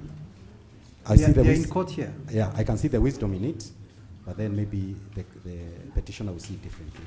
All right, so you want us to delay this decision on consolidation? On consolidation, my lord. We can pend it for a couple of minutes. I don't think I'll give you too much time. I think one of your counsel should go out with them and have a discussion. We'll do that. So that we are not going to delay what we are trying to do. Indeed, Today is a pre-trial. We will not delay. That was the first petition that was filed. In fact, the date of today was given in line with petition number 1, not 2. Yes, my lord. So petition number 2 had to come in, although it is very much later in terms of time. So one of your counsel will have to go and have a chat with them, and then you come back to me while we are dealing with the other items. Very few minutes, my lord. My lord, before they are discharged, we have an objection to that line of progress, because the file before the court is E002 of 2025. Counsel for the petitioners has raised issues relating to a file that is not before the court. That's what, counsel, really. You are splitting hairs. I know we are dealing with petition number 2. Don't think I am so poor in my understanding as to not understand that we are dealing with petition number 2 and that I am the one who raised the question of consolidation. Because it is a requirement in the law. Petitions of like parties to be consolidated. My lord, I'm in agreement. Allow me to make my point on that. My prayer is we deal with the issues in the file number 2, and since we'll be going back to file number 1, because as it confirms the parties are there, we deal with the issues there comprehensively, because we have applications pending in that file. We have applied to strike it out. That's fine, counsel. So we pray that if you like, we will even go through the whole process, the whole of this process in petition number 1. I so pray, my lord. If you like. But for now, I'll give, for petition number 2 to be complete, is it going to be consolidated or not? And I will need to have an answer to that. In few minutes, my lord. All right. Issues. We are looking at page 4 of 7. Contested and uncontested issues. I think it may be a bit early because I saw the response today from 4th petitioner who is indicating in any event that you have only filed a holding response. Is that correct? That's correct, my lord. But let me tell you what I see to be the issues. I think in petition number 2, one of the key issues will be whether the 4th respondent was eligible to contest. All right? That is one of the key issues. There may be some sub-issues in it, but I think that is a key issue. The second key issue is whether the overall outcome of the election reflected the will of the people. And under that, there are also a number of sub-issues, for example, irregularities in counting, sourcing of the wrong personnel, and so on and so forth. All those, they're all in the petition. Other than those 2 key issues, is there something else that the parties really think this court will be determining? The Yes. standard one. Hmm? The standard one. Who shall bear the costs? Okay. For that, as when we come to the towards the end of this, we'll even discuss how costs will be dealt with. Okay. But those are the 2 key issues that I sort of saw, and I know there are sub issues in them, so that we are not straying too far from what is the core of the case. Is that correct? Adrian Kamodo, you don't look happy today. I want you to be happy, to smile for the camera as an officer of the court. Are you okay? You have something to say? Well, I'm hoping that the court finally will put a smile on my face. Okay. You mean at the far end? All right, we'll see. Yes, my lord, I think we can upload those as the major issues. The two for major determinations. issues. Okay. With sub-issues, as you said. There are sub-issues. Any council with a different opinion on that? Including, of course, the issue of costs, which we'll come to towards the end. Then now we need to identify the interlocutory applications that have been filed. The first one is the one in respect of which we have just made some directions. It's not actually the first, it's the last, because it was raised today, and the application itself has not even been filed. But there is the certificate.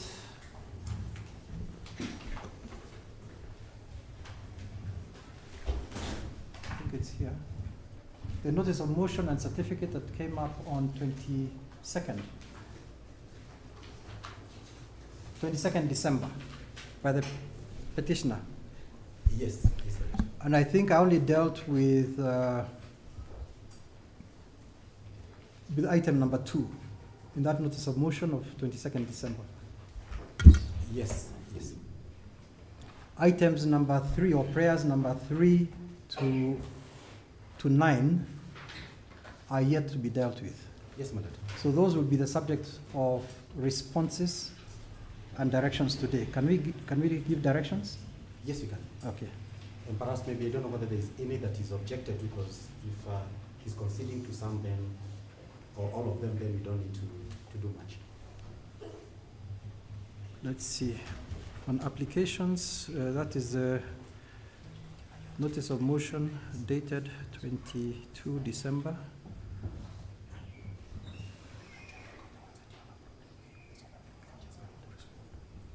Prayers 3 to 9 are the ones which have not been dealt with. Directions. Are these challenged? Yes, my lord. Yeah. The application is challenged. Yes. Yes. So they are challenged, Mr. Kamodo? Yes, Adrian Kamodo for the fourth respondent. I confirm they are challenged. They are challenged. So let's me give directions then on the responses. How much time do you need to file a response? You've had this file now for a while. Yes. How much time do you need to file a response to that notice of motion? 7 days, my lord. 7 days. Yeah.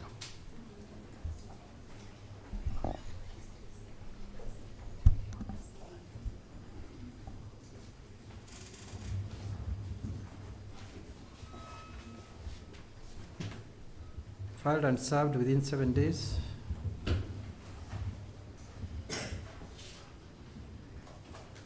Are both respondents the same? Yes, my lord. This Kachuba will need 7 days to file. Within 7 days.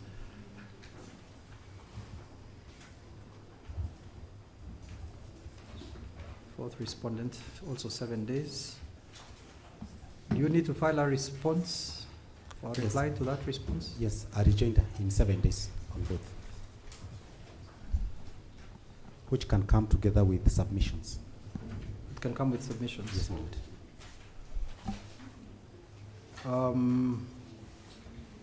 Do the respondents want to file submissions together with their responses? My lord, since it is the petitioner's application, it should go first with the submissions. Okay. Yes. So maybe you can put in the submissions together with the With this rejoinder which he's rejoinder. talking about. Then we'll put in submissions. Yeah. Okay. Let's don't forget we can do anything we really want. Eh? Yes. Yeah. But I see the sense of doing it that way. I'm sure it's the same for you. Yes, my lord. So let the rejoinder by petitioner be filed. I think 3 days should be sufficient. For the Rejoinder. The application is yours, yes, so you have all the information in the world. You've Yes, had ma'am. it actually since last year. yes. So you're just filing a response to what they are saying in reaction to your. Yes, my lord. I can squeeze myself. It's only that now that I'm doing together with submissions, You have so many. I was seeking counsel some grace. Very well, my lord. 3 days is okay. within 3 days. I can do that. Because we want to hear all the applications and maybe more may come as we go along. Very good. Sure. 3 days. Filed within 3 days, filed and served Yes, my lord. of today's date. Together with submissions? Yes, together with submissions. Just give me the diary, please. Let's see how it. Have you filled in material, other matters of the dealings?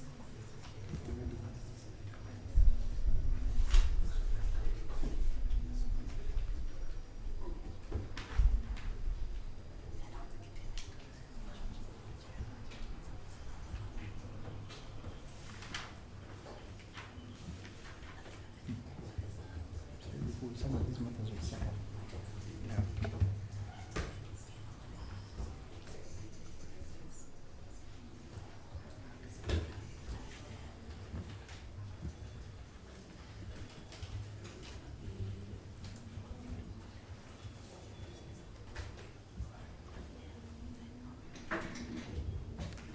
Respondents' written submissions, how long?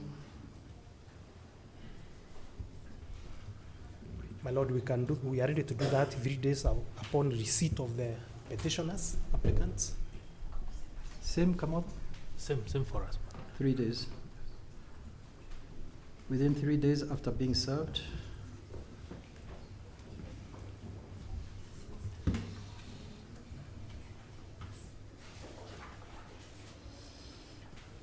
I think we may want the submissions to be a little lengthier this time, because I think the number of items and the gravity is a bit heavier. Is 7 pages sufficient? Yes, my lord. Yeah. I think even in the Supreme Court, that is usually the limit. 7 pages. Submissions limited to 7 pages. 7 pages submissions? Yes. 7 pages, yeah? Yes.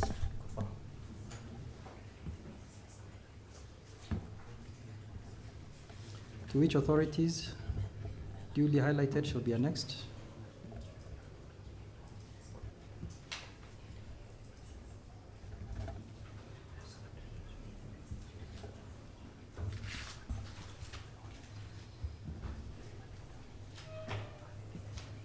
I think we may need to highlight these ones because you are referring to documents, lots of documents. You are looking for scrutiny. You are looking for recount in some cases. So there may be a need for you to demonstrate to me through your submissions what your documentation says. I'm talking about the petitioners. Yes, my Lord. Yeah. When I saw your directions, my Lord, I was hoping the question of scrutiny could be determined in the trial. Sometimes we inquire in the trial. Yes, they can be subsumed. But if they can make a case for it now, why not? They have an application. Fair enough, my Lord. That application includes an application for scrutiny. I hear you. Yes. We can still redo it Yes. at the time of the trial if the justice of the case requires. There's nothing that we can't do. Yeah, but I understand what you're saying. My Lord, and I again beg to be guided. I want to borrow the wisdom by counsel for the IBC that we have to lay the basis why we need to either have scrutiny or recount.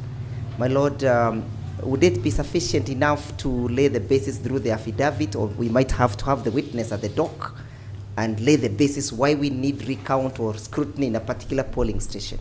Because basis must be laid, and that's the jurisprudence. And if we take at this time, my Lord, will it prejudice our case as the petitioners? I actually have 2 options. If I decide that the petition outcome, that the 2 parties are very close, I don't have to have a basis laid. And that's our jurisprudence too. So there are cases where 127 votes was considered very close, and therefore no real basis has to be laid. In this case, you have about 494. The difference is 494. I'm not sure whether it is too close or whether it is very far. Is too close less than 100, or is it more than 100? It's a discretionary point. Mr. Kamoto. Yes, I can respond to that question. Yes. Yeah, they have actually been smaller margins than that, and the winner has always been declared to be validly elected. So It's those, true. those small margins are common No, in no, that no. part of the We are not country. talking about the outcome of the scrutiny. We are talking about whether or not scrutiny should be done or recount. So you can have a case where the difference is 10, and the person who was elected at the first instance remains elected. Is that what you're talking about? I'm in agreement with the perspective by the court. I think it's true. It's possible that even the margin is 2 votes, but still the process is sustained. Correct. Yeah, my Lord, we've just whispered with Mr. Mongela, and we also agreed that after we leave this place, we'll also continue to engage and see which parts of the application can be resolved as we go along, so that we don't have to submit too long on things that can be settled. Excellent. Yeah. Thank you. That is exactly what we are looking for. Thank you. That kind of cooperation between you as officers of the court. Sometimes you are always fighting. And I know you are fighting for the rights of your parties. Indeed. That's totally understandable. But you are now, that is real assistance to the court. Thank you. Yeah. Thank you. So should we retain the orders the way we have done them? We can, my lord, we can, but the challenge I was finding is if you look at the nature of scrutiny which is being sought, Yes. it is not just the scrutiny of the ballot. There is sought therein, my lord, scrutiny of the technology which was used. Mm-hmm. And those are some of the challenges we are having with whether embassies can truly be laid, my lord, or rather whether it will not have been proper. Just highlight, for example, the ones you're talking about. I'm looking, for example, at number 4. Notice of motion, prayer number 4.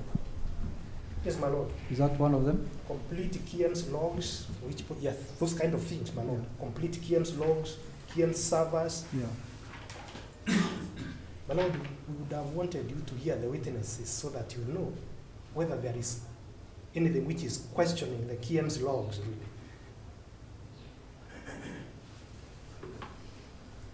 The witnesses have already testified through their affidavits. Okay, my lord. It's okay. We can find it. Let's do the application. Yes. Because it is open to me to give directions. Yes. Having heard what the application is saying and Yes. what the parties argue, Yes. I can still say I don't think Yes. that we are yet ready Yes. to deal with the Kim's issue. Let us proceed for hearing. I hear you, my lord. What I don't want is for us to be having applications coming up again during trial. Okay.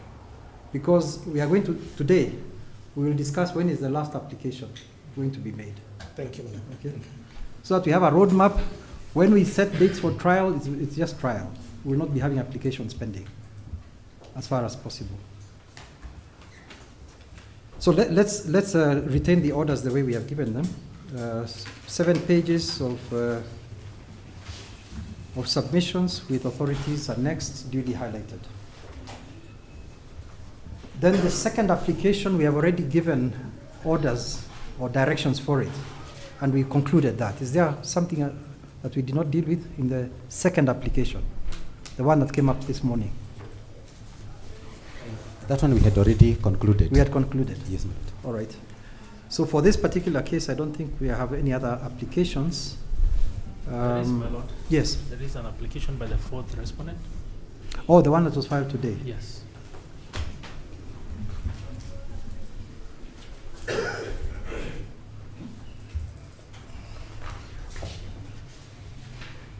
This is a motion for, this is the one for striking out. Yes, my lord. But you want to strike out the whole petition on a question, on question 1, which we agreed is an issue. No, my lord. It touches on all the issues, even the irregularities. Okay. Yes.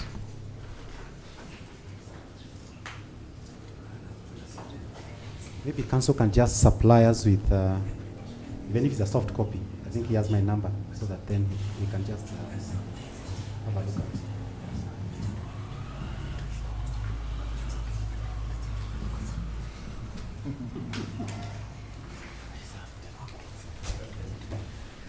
Yeah, he served my office in the morning when I was here.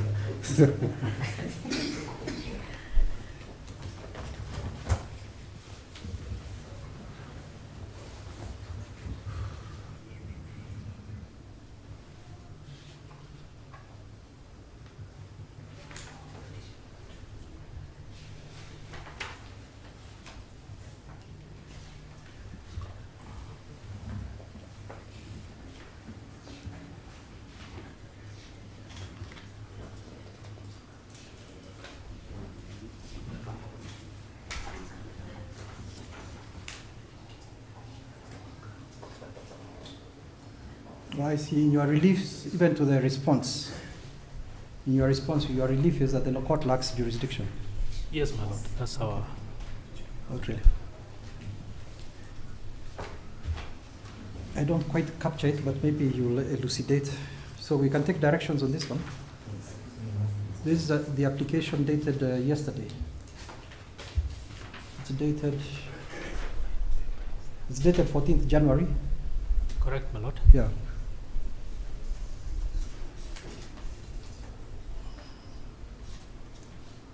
The fourth petitioner's application dated 14 January.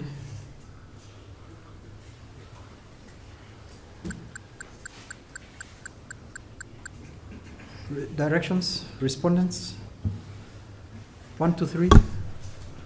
7 days.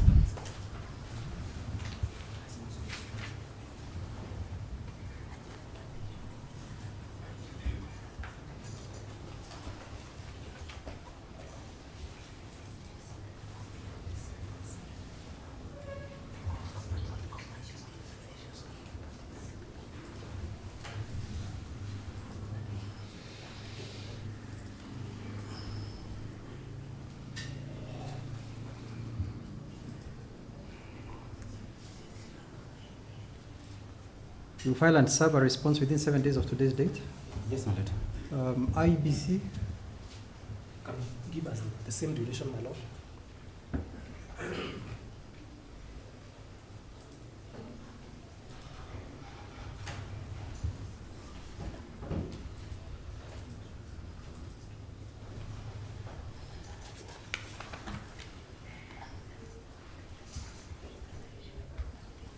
you want to file submissions?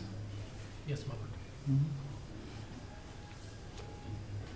How much time do you need for submissions? My lord, you can give us 3 days, but we'd also seek leave for further affidavit in case they raise issues that we have not addressed. In their response? Yes.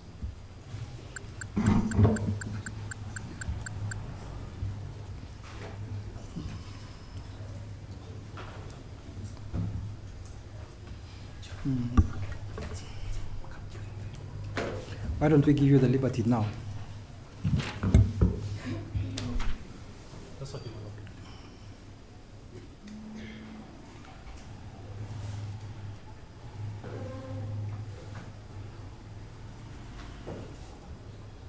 Applicant to file a response to the reply, if any,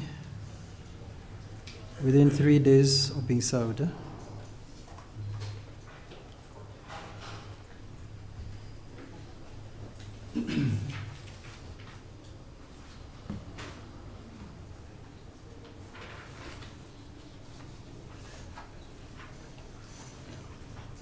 In which case, I'll now ask you to file your submissions together with your reply. Correct, my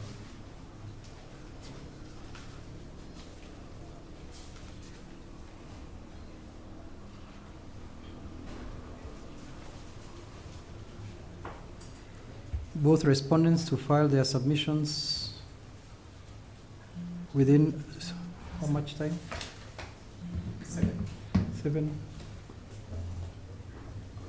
Petitioner.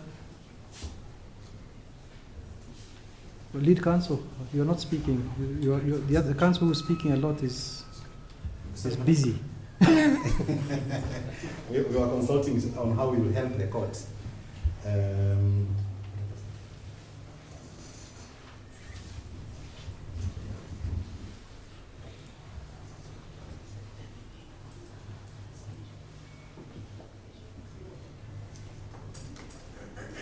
My lord, I think we can take 3 days. 3 days. Within 3 days of being served. Yes.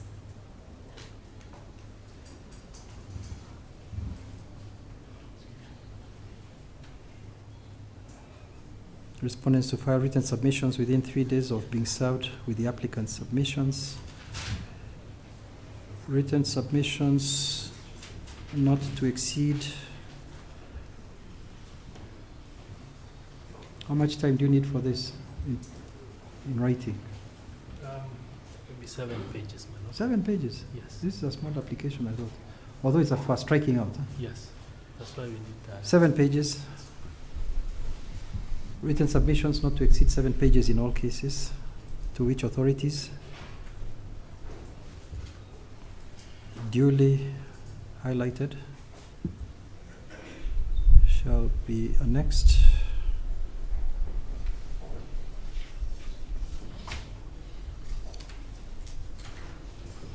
Is there any other application pending in this matter? I'm not aware of any.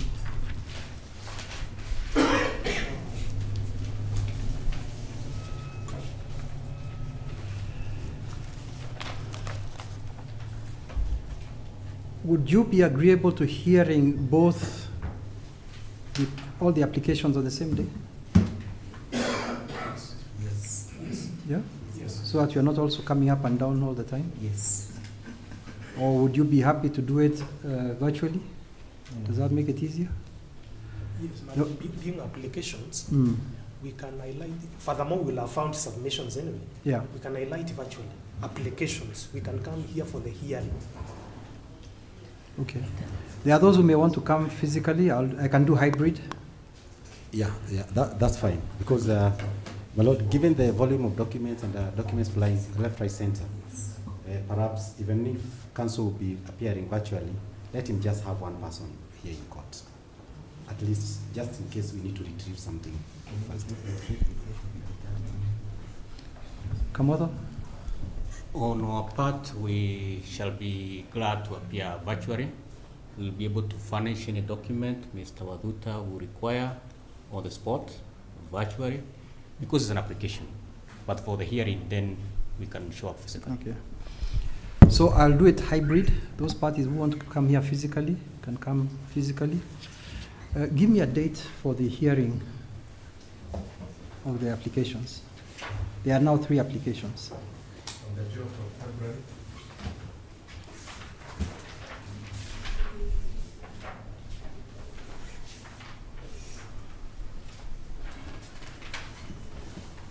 What kind of a day is that?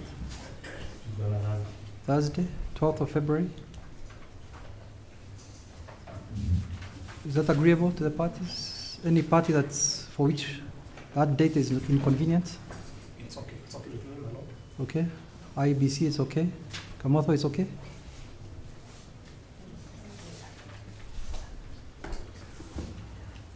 Twelfth of February. My lord, we are requesting 17th if it's convenient and available to the court.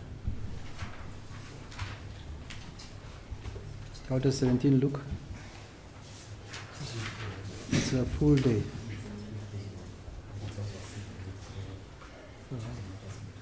Yeah, we'll have a problem because the court will be crowded with civil matters. So civil matters can go very long. 12, we have only 2 matters. Or even 11th. 11th?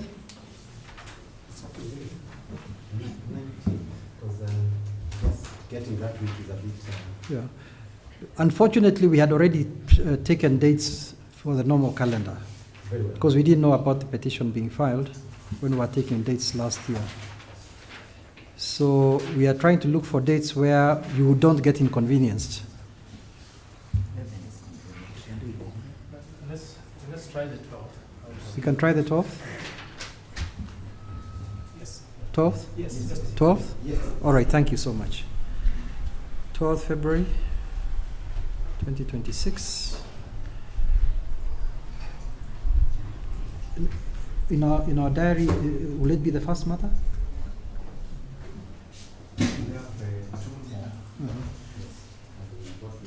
They're both hearings.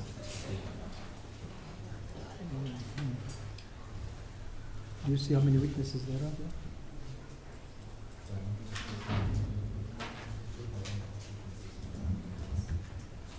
Because this will be heavy, there will be 3 applications.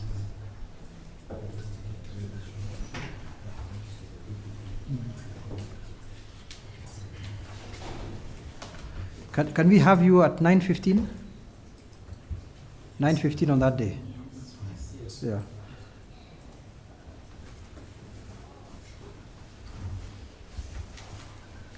So there'll be 3 applications, so I expect it to be fairly lengthy. The session will be hybrid, both virtual and in person.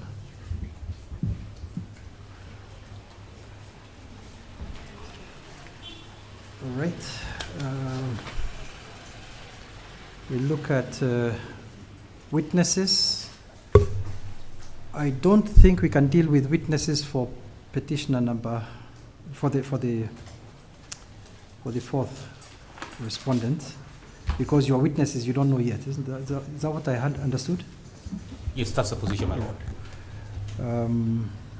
But for the petitioner, we have seen your witness. Or we now have a sort of schedule of the witnesses. Yes. I think you are 14. Yes, there. There are 14. Are there any that you wish to remove at this stage, who are repetitive, for example? Not at this stage. Maybe after we do our internal reviews, we might, 1 or 2 things might change. Okay, so 14. But I will be glad enough to inform the court. Okay, Yeah. 14 witnesses to be reviewed.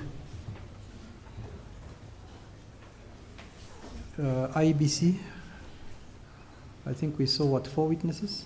No, my lord, excluding the respondents, first and second, second and third, we had given 8. I know there is one in the list whose affidavit has not been filed. We had given 8. They are annexed at the tail end, my lord, of the second respondent's affidavit. We have 10 witnesses other than the replying affidavit. Yeah. And then there was an indication of one by someone called Paul Wachanga, but that affidavit was not. Yes, my lord. Yes. What are you saying about them? My lord, what I was hoping to do, or rather what I will be seeking to do, is because of the timelines. Basically, it was a matter of timeline. I will be seeking to file an application to put in 2 witnesses. 2 additional witnesses? Yes. So that there will be 12? Yes, I could not be able to meet that because of the pressure of time.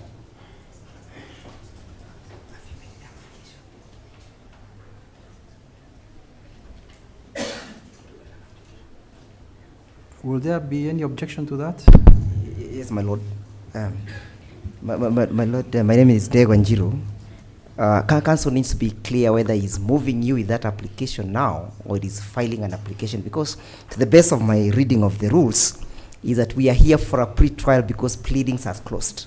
No, not because pleadings have closed. Number 2. Because petition number 1 forced me. Okay. Yeah, that's how petition number 2 comes.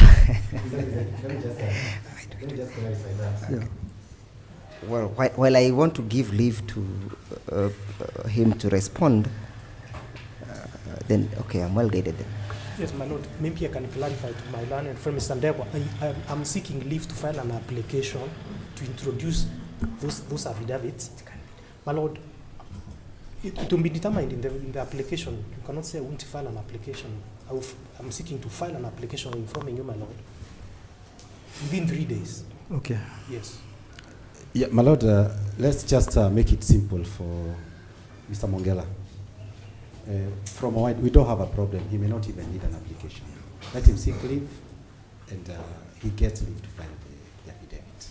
You are an Article 159 person, eh? Yeah, I mean, we have to move forward. Yes. We'll be glad, my lord. No, let's him fight. That resolves it, my lord. Let him I'm happy to hear from the petition. Mr. Kamotho and your team? We shall deal with the application once it comes. At this stage, we are just spectating. You're just? Spectating. Spectating? Yes. All right.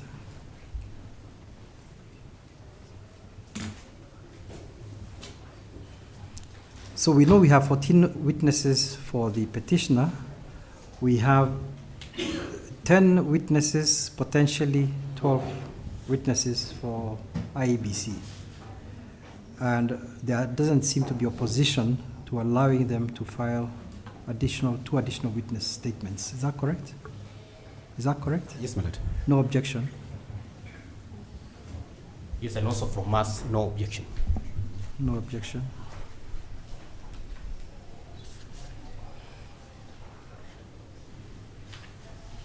IEBC to file 2 additional witness statements.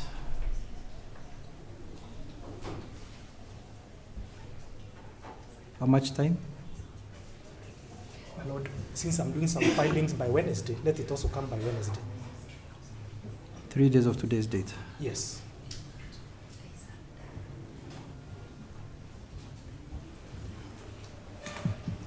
Yeah, my lord, with that status, then maybe we can just get leave to file any further witness statement or affidavit, or actually affidavit, which may become necessary as a result of those further filings, now that they are not on record at the moment.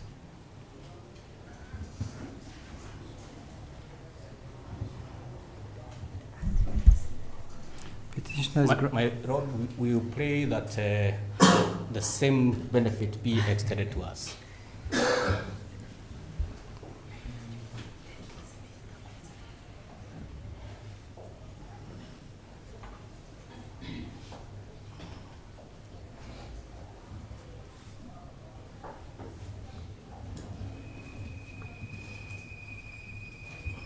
My lord, while I do not want to appear antagonistic, I'm just wondering, my lord, whether your rules will, the directions will give will affect the rules on service and the number of the days when a response must be filed. Because for me, I am looking at the law. 10 days have lapsed since they were granted an opportunity to file. How shall we open that window for him to file replying an affidavit for a witness when time for filing has closed? Yeah, I think the jurisprudence is that we can extend. Okay, my lord. That's why I'm not well guided, too worried about I'm well guided, my lord. Yeah. Even amendments can be made. I'm well guided. You said something, Kamotho. I don't think I captured what you were saying. Very well, my lord. I had thought that the leave to file further witness statements be also extended to us along the same lines that Mr. Watuta had prayed. You're seeking leave to file additional? Yes, additional witness affidavits.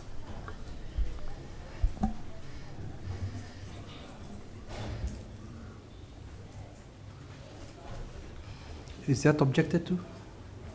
Not at all. IEBC? No, not at all, my lord. No objections. So, fourth respondent is granted leave to file additional witness statements. How much time do you need?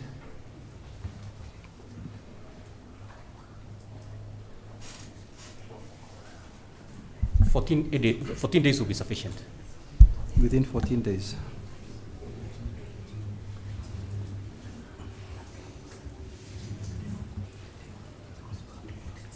All right.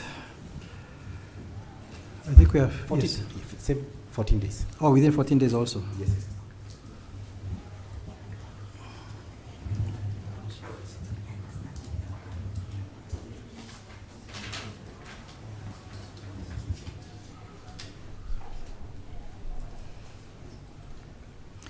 So we can deal now with item number, I think we can skip 5. Let's move to item number 6, scrutiny and recount the applications which are pending. So I think that will be dealt with through the applications. Election material. IEBC is in custody of the election, all election materials. Yes, my lord, we confirmed that, rather we do confirm the materials are completely preserved. Okay. Yes. Looking at the way the pleadings are written for the petitioner, petitioner, do you have anything to say? Yes, my lord, there are certain materials which we would like to be kept in the custody of the court. And we were hoping that issue will be addressed in the application for scrutiny. And I would like to, at that point, we come and argue and see what materials can be secured by the court from a certain juncture. So as long as the order is complied with as confirmed, then we can come and make further measures to secure some bit of the materials. Mm-hmm. So for now, as long as we get that undertaking, then we can move. Okay. Maybe just to improve on that, my lord, perhaps the IBC could give us an inventory of what is in their custody in respect to this particular election, and the inventory be filed before you. So that then, my lord, we are aware that if it is Kim's kit number X, it is in custody, it is within the reach of the court through an inventory. And number 2, perhaps, my lord, where I've seen the practice where parties have always been allowed to also secure the materials. If it's a ballot boxes, perhaps parties are also allowed to put in their security systems.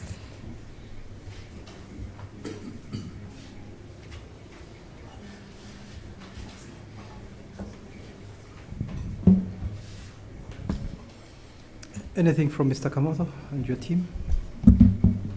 Well, we would not have an objection, save for the fact that it's a statutory duty for the first respondent to preserve the materials. So issuing an order on top of the statutory requirement would be superfluous in our view. What do you mean by that? That the IBC, by law, is required to preserve the materials, the election materials. And there is an order that, there's an interim order that has been given by this court on the 5th of January 2026, which states that Prayer 2 is granted, the IBC is ordered to preserve in safe custody all election materials used in the Mbeere by-election that was conducted on 27 November 2025. So anything on top of that, unless there's something I'm missing, would be non-essential. That's all, my lord. My lord, if you may, my lord, my name is Dewanjiru. There is a by-election that has already been gazetted for the same region. We are not sure whether they are going to use the same, especially the Kim's kit, for purposes of that by-election. That is important, my lord. The Kim's kit and the election technology that was applied during this particular time be preserved by the court, and that technology be known by the court. What exactly are you holding? So that, my lord, we are not told that this Kim's kit has been configured, it has now been used for the by-elections in the wards. I'm aware of 2 wards in respect of which there is another election. Yes, ma'am. There's a by-election, or rather by-elections, my lord, on the 26th. Charles Mongela, my lord. First, second, and third respondents. My lord, there are by-elections scheduled for the 26th of February within the same constituency. My lord, the best keeper of these materials is the IMBC, my lord. That is where they are kept prior to the elections. That's where they are kept after the elections. The petitioners' fears, my lord, can be addressed by requiring or giving them leave to earn additional seals. We have no problem with that. They can earn additional seals, of course, at their own cost. Because the seals, my lord, which were placed at the polling stations are still intact.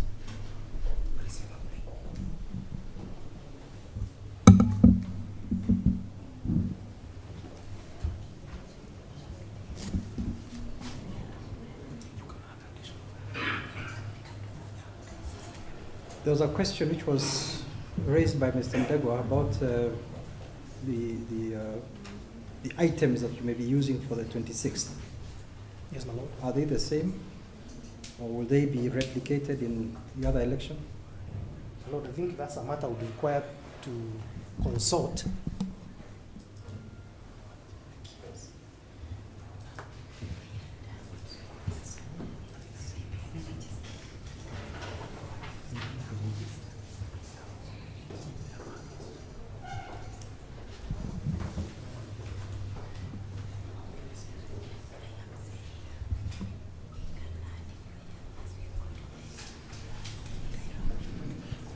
Yes, my lord, the commission will deploy other materials, other equipment rather. Okay. Yes. Okay.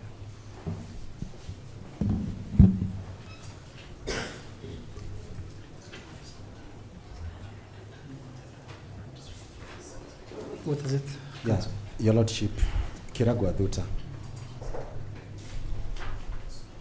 What I can see, and now we can see the direction we are taking, especially now that there is a by-election, and there's something which we are seeking which is not really contested, just the logs. If Mr. Mongela can just share the KIMS logs, which we are seeking here, it is not contested, then and the serial numbers of the KIMS that were deployed during the by-election, so that when the by-election is again done in 20 or 26 February, we can put side by side and see whether it is the same equipment that was deployed. So I don't think anything much. There's anything not to disclose about the serial numbers of the KIMS used and the logs of the people who identified using those KIMS logs. So basically, it's an inventory that we are asking of materials which do not change much with regard to the technology at IEBC. So if we can get that, we are good. Just the logs and serial numbers of the KIMS, so that the logs are put against each KIMS serial number. Then in future, when we do the by-election, we'll still be appearing before you, now in the main petition, so that then we are sure that is not what is being deployed. About the seals, again, thank you so much, Mr. Mongela. We'll do that. We'll come and put additional seals to the boxes. So when you say that you're looking for an inventory, particularly with regard to the items of an electronic nature, what are you asking for? We are just asking what happens is that each KIMS kit has a serial number. Yeah. So what we are asking for are those 130, the 132 serial numbers of the KIMS kits that were deployed. Then, under each KIMS kit, there are those people who are identified through those KIMS kits. So say 100 people, these are the logs. So it is just that we are seeking for now. Then they can even deploy the KIMS kits in another election if they so wish. But just to avoid that confusion at that point, we can just get that. It is something which ought to have been shared anyway. But now we can just get it. And I don't think Mr. Mongela would have a problem with that. I have space in my courts for anything that needs to be preserved. My Lord. We have made arrangements, if necessary, for everything to be brought here. It can be brought here. It can be secured. And I think that is probably the direction I want to take. Yes, my Lord, because... Councillor, it's me speaking now. Please sit down. I think just looking at the way the petition was conducted, and I'm not saying anything other than the fact that it was conducted, but looking also at the reports that were made, that were in the public knowledge, I think it is best everything be kept here. Yes. And everybody be given a key with a padlock. Not a key, keys. Your padlock and your keys. I thought seriously about this because when I read the petition and the responses, I felt the confidence of the court is going to be looked at here from a different angle if we are not very, very clear on who is in control of the process. So the order I'll be making is that all the preserved materials be brought into the custody of the court I will give a direction in due course so that the registrar will be able to have a meeting with IEBC and all council.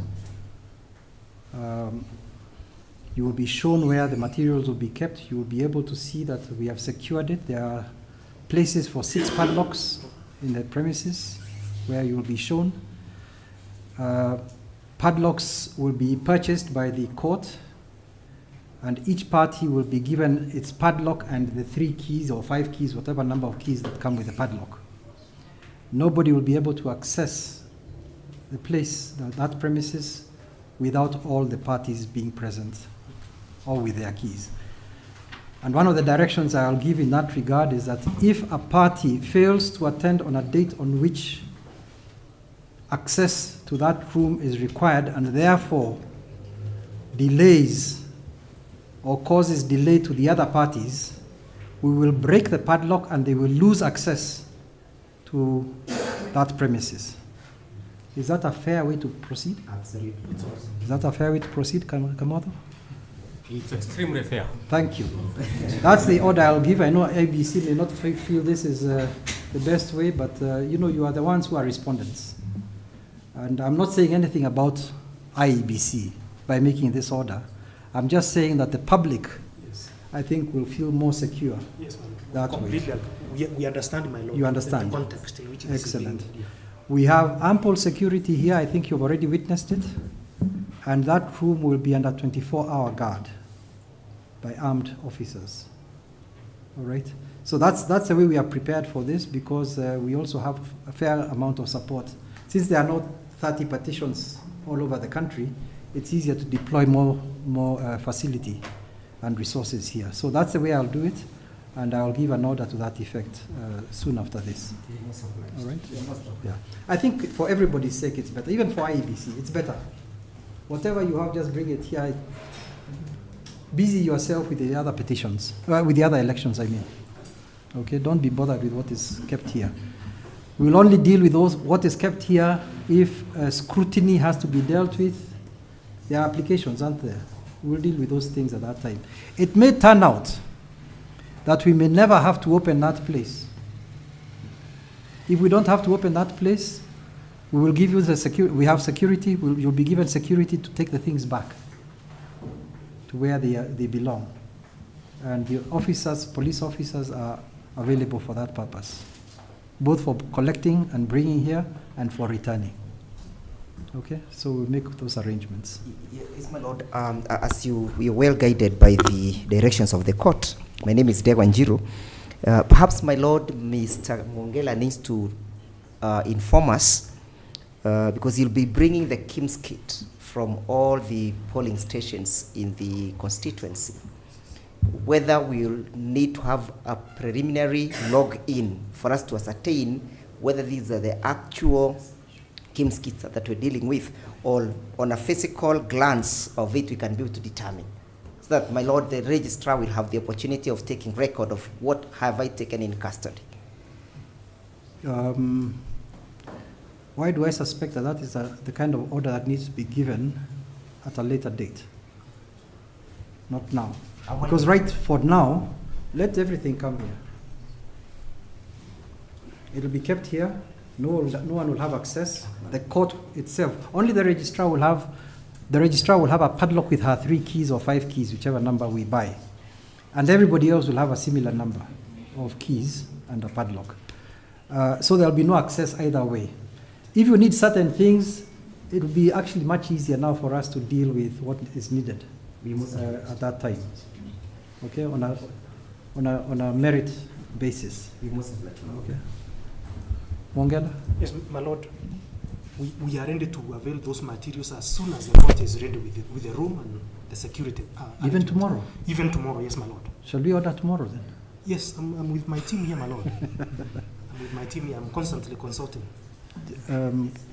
Court assistant. But then, my lord, the seals which are in place be confirmed as the materials. Yeah, the directions will take into account all the seals that are required, yes. A record of whatever is sealing the ballot boxes, anything that you bring, yes. And the serial numbers. The direction will require the registrar to make a record, Most obliged. both at the time of removing them from there and at the time of placing them in our premises.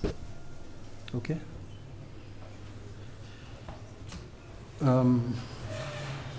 Let's ask the court administrator whether they are ready for tomorrow. Yeah, just send a message to someone. Is this Sylvia? Send Sylvia.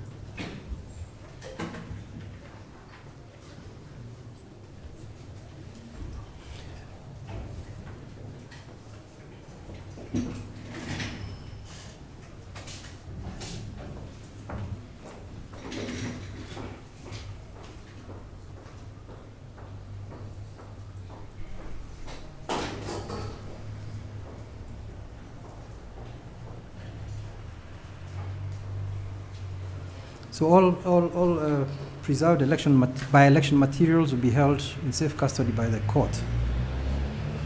And I'll give an order. I'm just trying to find out whether it can be done even tomorrow. If it can, we'll do it tomorrow. When I looked at the pleadings, I did not see any need for an expert evidence. I didn't see any expert opinions annexed. So I don't think we'll be talking about experts, will we? My Lord, on our part, we are having a conversation with an expert who, if it turns out positively, may be helpful to the court. So we can make a provision of one expert from our end. Fourth respondent thinks there might be an expert. Now, the only problem that I'm going to face right away is in terms of mandate. What is the role of the work of the expert? So we'll have to have a discussion during. There's nothing wrong with my recording that. I'm not saying that the expert will be required, but at the appropriate time, we will need to know what is the mandate of that expert, so that the mandate cuts across. Because if you have an expert, I'm sure all the other parties will want an expert, and they have to be dealing with the same question. What happens, I think, in many expert reports is that one goes this way, the other goes in a different direction. They only merge on one or two points, and the other points become contentious, which means the court will then have to have its own expert to help it understand the two differing positions, and then it can take its discretionary position. Yes, sir. My Lord, maybe I can suggest, in order to help the court, amongst ourselves, we can agree, we can identify the area that needs an expert. Mm-hmm. So that then the moment we agree we need an expert in Kims on this area, then we inform the court, then we can have our individual expert speaking to that issue alone, so that the court in advance can get its own expert in that So area. why don't we then pend this matter? Yeah, so that Can we don't just have- pend it? Yes. We note that expert may be required, but we just pend it for now. Leave liberty to parties to apply. Very well. Is that okay? Yes. That's in order, my Lord. Okay. Liberty to parties to apply.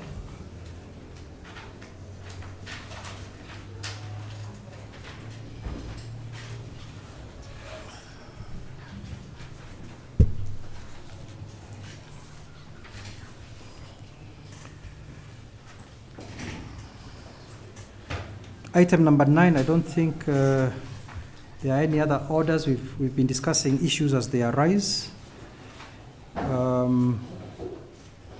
Even number 10, I think we've dealt with in terms of filings for additional affidavits and so on. We've already given that some directions there. Time management. I'm looking at number 11.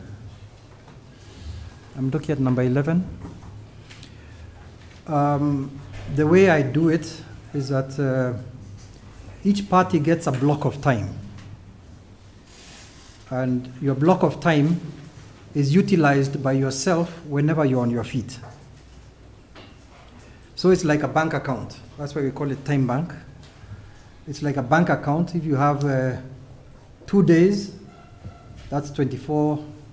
Is that what? 2 days is 24 hours. If you have 24 hours, whenever you are on your feet, you're using your 24 hours. Whether it's on cross-examination or whether it's on examination in chief or re-examination, or it's an application you are making, beyond the applications that we have already decided on. Are we together? Is that, and you will be timed. We will have a clock which the court assistant will keep, and your time will be running down whenever you're on your feet. Okay? So that way we can control so that we don't go too far. I see we have, if we say 15 witnesses each side, you can see we are having about almost 40 witnesses. Okay, we need to control that with the time bank. I'm sure we are all used to the idea that the witness, the evidence of the witness in chief is already given. In the statement, they just adopt it and then we go to cross-examination. Are you familiar with that? So we can do it that way. So that we are basically doing cross-examination and re-examination. That saves time.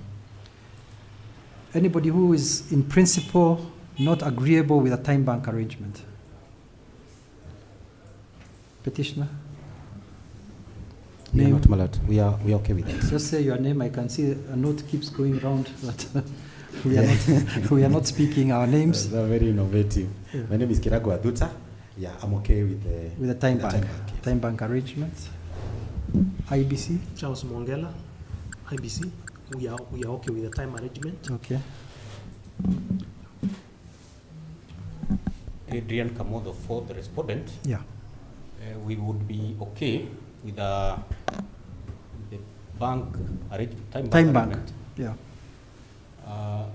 But maybe in due course we'll get to know how much is in the bank account. Yes, we'll give you that. We'll give you that.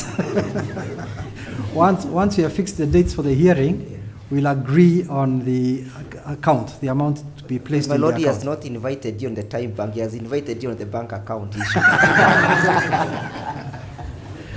Okay, that one. Actually, I think I have an answer to that one. On the way out, there is an ATM, and there, if you are able to get the correct passwords, you just collect money from the judiciary. I will pass there.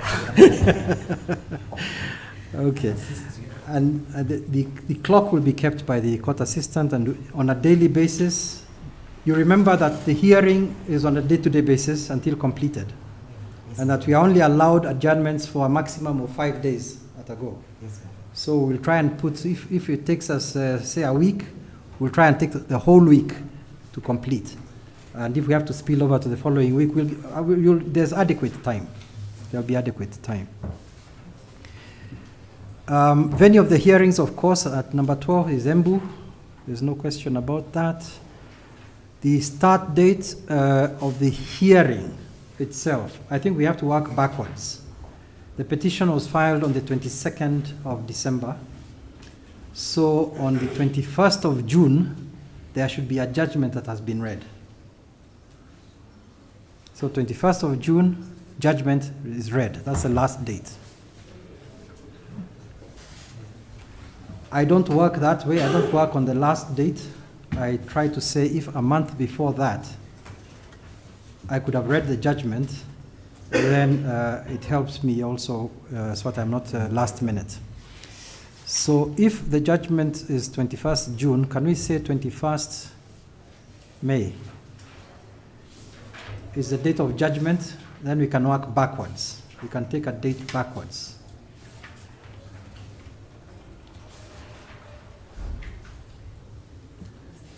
So we can take a date in April for hearing.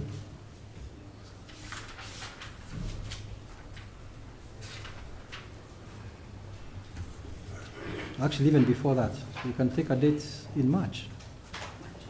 We can take a date. We don't need to waste, because the applications are all coming within the next 30 days. So we'll have finished the applications. The only issue that might be, that might take time is if scrutiny will be allowed, then there will be a process of scrutiny that may take some time. And that could take easily even 2 weeks. Depending on the extent to which scrutiny is allowed, if at all.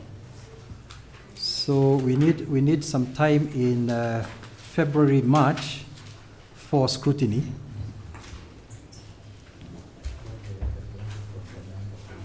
Ninth of March. Okay.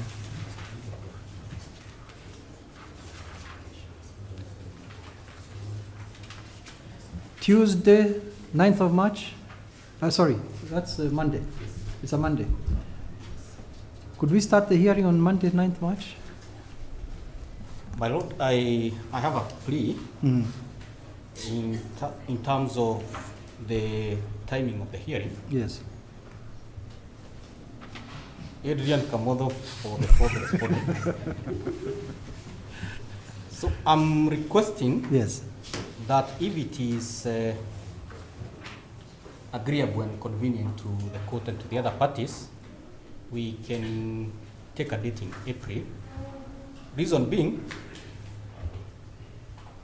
we have slotted the month of March for leaves in our farm. For leave. Yes, leave for Staff. different staff. And given the magnitude of this matter, it would be crucial that we are able to have a sufficient team over that time, and we would be resuming around April. So April, including myself, I'll be taking some leave around that time. So if I'm able to indulge council, because I also indulge them when they are going on leave, then I'll be glad that we take a date in April. Don't forget, I'm reading the judgment on 21st of May. Okay, so as you think of the dates, I'll be reading that judgment by or around the 21st of May. Yes, my lord, I'm a strong proponent of Article 59, and Mr. Adrian Kamotho, who is my very good friend, that time that he said he'll be on leave, we'll actually be having matters together.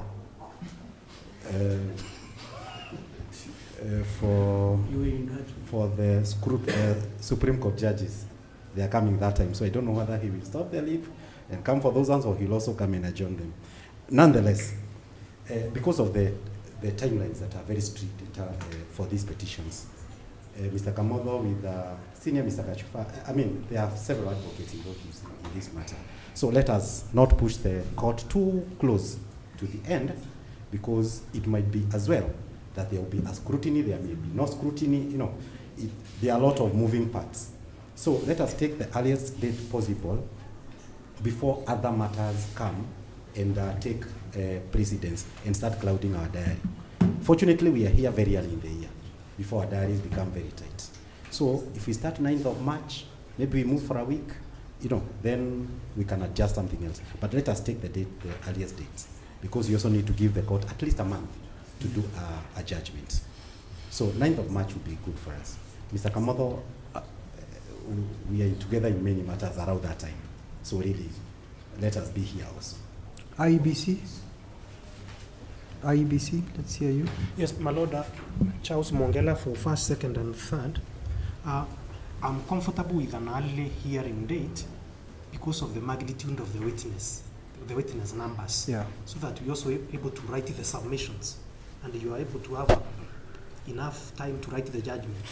So I think my learned friend, with whom we are defending together, may have to sacrifice and come back and hear the matter during that time. Okay. Because of the timelines.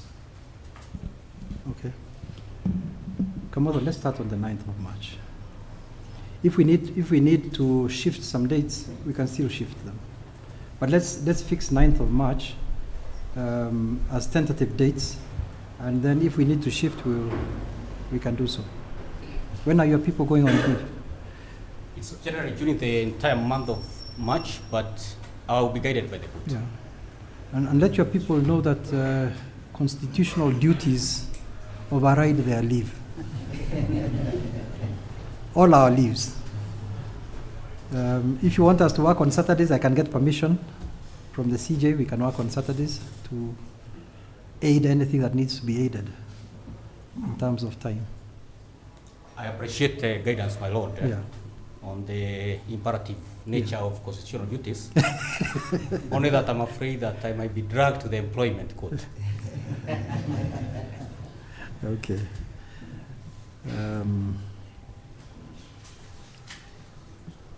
Let's see whether 9th of March can work. That week of 9th of March. Let's take that as tentative. Is that week good for us? For I'm talking about 9th to the 12th. 9th to 12th March. Why don't we take 2 weeks and see? What I'm fearing very much myself is the possibility that if there's scrutiny, then that might be a bit more complicated, because sometimes scrutiny raises untidy scenarios that have to that require the deputy registrar to keep coming back to the court for additional directions to deal with a particular sticky issue in scrutiny. I hope that doesn't have to happen, but can we take those 2 weeks? And then they can go on leave from April. In fact, they'll be happier because they'll now go on leave during Easter. When is Easter? We might take a date in Easter. Do you know when is Easter? Let's not take a date in Easter.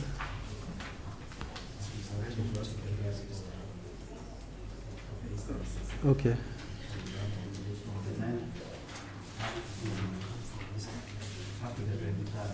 Okay, 9th to the 23rd is still available. Okay. So let's take 9th to 12th, and then second week?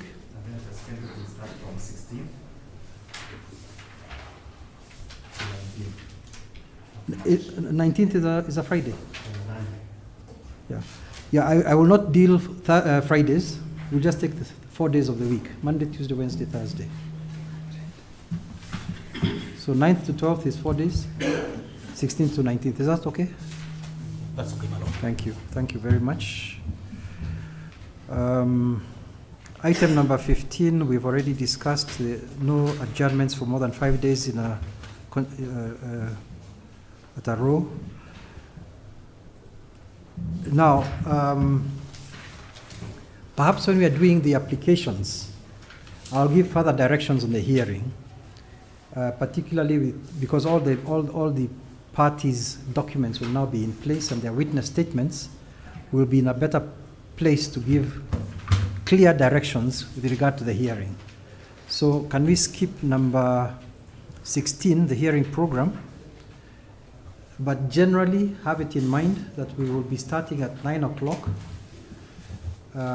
We will go to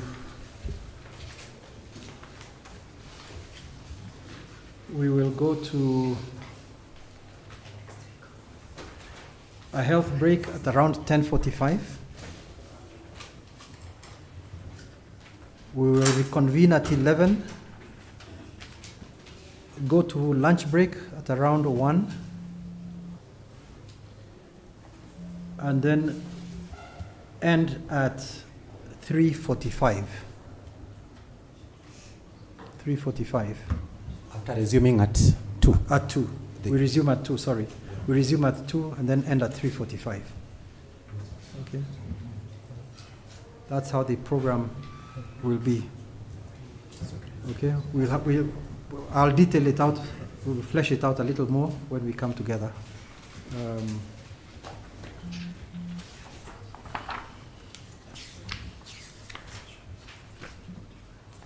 Actually, I do have it here.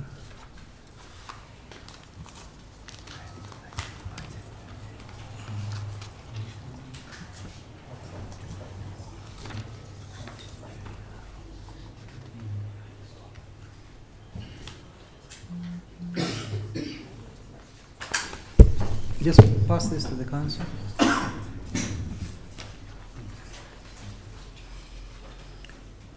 That will give you guidance that by the time we come for the hearing, it will be just a question of now fitting in numbers. just fit in the numbers.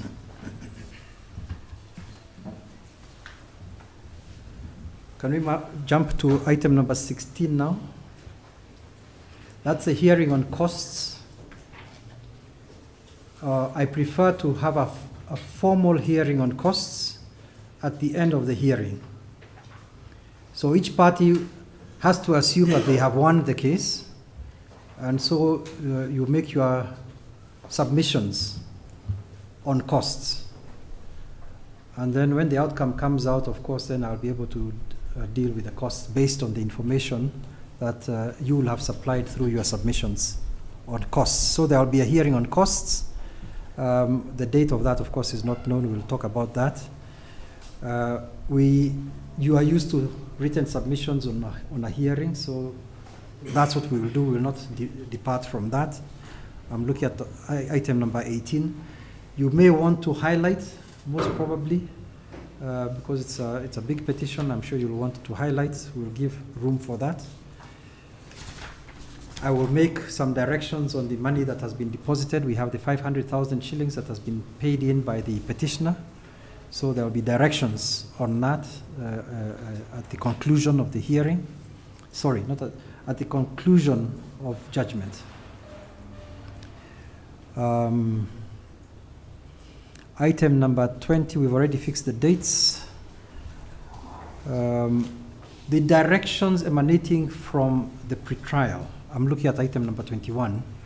Hopefully we'll be able to get them to you either tomorrow, at the latest on Monday. Because you can see it's a long mention pretrial that we've had. So on Monday at the very latest, we'll be able to give you the directions emanating from today. Parties are still free to settle. I'm looking at number 22. Yes, Article 159, and the court's role in promoting ADR. Yes, we have actually extended an olive branch to Mr. Mudende. Okay. And then we warmly receive Adrian Kamodo for Adrian Kamodo for the further respondent, because counsel for the petitioner has indicated that extending an olive had, we receive it with gratitude, and I think we look forward to their withdrawal of the petition. My Lord, he's putting words in my mouth. My name is Dewa. The olive branch, we're inviting it for him to concede the petition. Okay. All right. At any rate, I'm required to let the parties know that that opening is still there, that the Article 159 requires the court to promote alternative dispute resolution mechanisms. So I've done that. If the parties are able to settle, let me know, and then there's an application that has to be done for settlement and withdrawal of the petition. That's item number 22. Item number 23 talks about the certificate as to validity of the election. That will come after the judgment. Yes, sir. My Lord, Kathleen for the petitioner. Yes. With regard to number 22. Yes. And with regard to petition number 1, we would wish to ask the court to grant the parties a few minutes, probably after this, to have a conversation with regard to petition number 1. Yes. And then we can probably come back and record our consent if we manage Yeah. to have it. We decided that we are dealing with petition number 2, and we pended the item on the consolidation, correct? In petition number 1. So I will definitely grant some time. There's nothing to fight about. If parties are able to resolve any issue in their own way, let them resolve, and then I'll deal with it. Item number 23 and 24, these are the statutory certificates or reports regarding the outcome of the petition. And that certificate as to validity of the election will be issued as and when, depending on the outcome, and a report of the court as to whether there were electoral malpractices may have been committed, that will also be part of the process. I think we've reached the end. Is there any other business other than the question of the consolidation? Is there anything you think we have left out that needs to be taken into account? Yes? For the petitioner, there's nothing. There's nothing? Yeah. My name is Kiragu Aduta. Okay. For first? Yes, Mongela for the first, second, and third. Nothing has been left out, my lord. Thank you. Fourth? My Lord, Adrian Kamodo for the fourth petitioner, for the fourth respondent. There is an issue we would like to get clarity about in terms of the form of the petition, because it has been filed as a constitutional and human rights petition, and ideally it is supposed to be an election petition, since it's challenging the outcome of an electoral process. Yeah. So, because there's a distinction between when a matter is filed as a human rights petition and when it's an electoral petition. Yeah. So it looks like there's a hybrid kind of a petition in terms of the way it is styled. Yeah. Maybe we can get clarity on that. Yeah. The only thing I can say is this. The party who filed it under this head. We no longer even have control as to how parties file. But court assistant, this is filed as a constitutional, I noticed that it's filed as a constitutional and human rights petition. Election petition. Is there such a... It is number one, my lord. Sorry? Petition number one was filed as a constitutional petition. Yeah. Because this court had not been gazetted as an election court then. Oh, I see. And the tab for election court was inactive. Okay. So we filed it on this side, but then we wrote a letter to have the Chief Justice gazette the election court. In any event, since my appointment as the election court, I am treating it as an election petition unless parties choose otherwise. But I think that explanation probably covers it. Are we okay with this? To me, it is an election petition, not a constitutional and human rights petition. My lord, Adrian for the fourth. Yes. Even the second petition, because this is the second one, E002, it also carries the name, the same nomenclature of High Court constitutional and human rights election petition. So it's a hybrid of human rights, EP. I am not going to treat it that way, even if that's what they have done. The truth is that there were two appointments. Every election petition has to be directed to an election court. When the first petition was filed, I was appointed, I think, in December as an election court. This court was appointed as the election court in December for that petition. The second petition had not been filed then. When the second one was filed, I think I was nominated on which date? Was it the 2nd of January? 2nd of January. And so there are two gazette notices, if you check. There are actually two gazette notices identifying this court as an election court. One for each petition. So if anybody is treating this as a human rights petition, I think you are in the wrong court. Yeah. Yes? Yeah, my lord, maybe just to add to what you say, just in the neighboring Kirinyaga here in 2020, I think 2017, constitutional petitions, election petition camouflaged as a constitutional petition. The court converted it. In fact, the Chief Justice gazetted it as an election petition. So I think that answers... We've always done that. Yes, the very first petition filed in Nairobi for the governor was filed as a constitutional petition, and I converted it into an election petition. So there's nothing to worry. This is not a constitutional and human rights matter. It's a matter under the Elections Act. So that's how we'll treat it. Is that okay? That is satisfactory, my lord. Thank you. That was Mr. Kamoto. That's for the fourth petitioner. Correct. Fourth respondent. Fourth respondent, thank you. I think I need that blue piece of paper. saying respondent.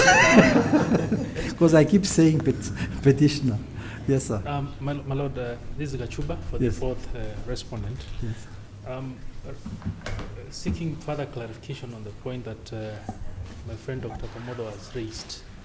On the On whether this is a constitutional yes. petition. Yes, my Lord. That question is coming because when we started, you did mention that constitutional petitions do not attract costs. Yeah, But I am aware that election petitions do attract costs. and we've dealt with it. Yeah, so that's why we need that clarification because we will be keen on costs. Oh, definitely. Yes. You will even be submitting on costs. We've dealt with that, isn't it? We've dealt with that on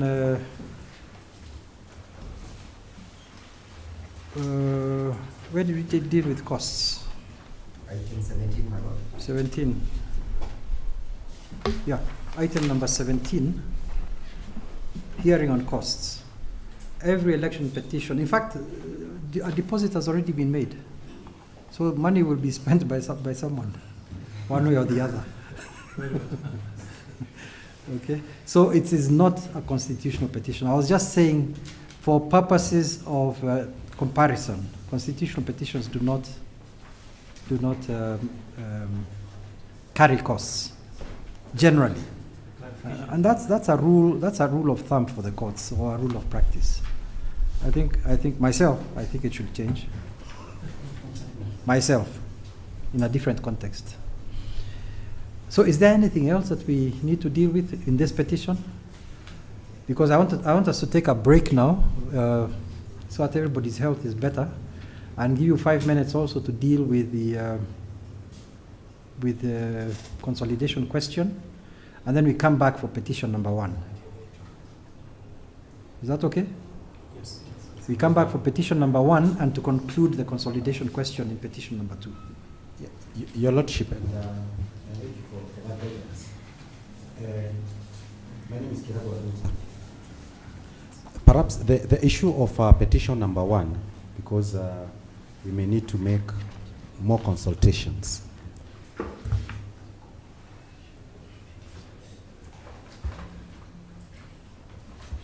Okay, very well. You can take that break.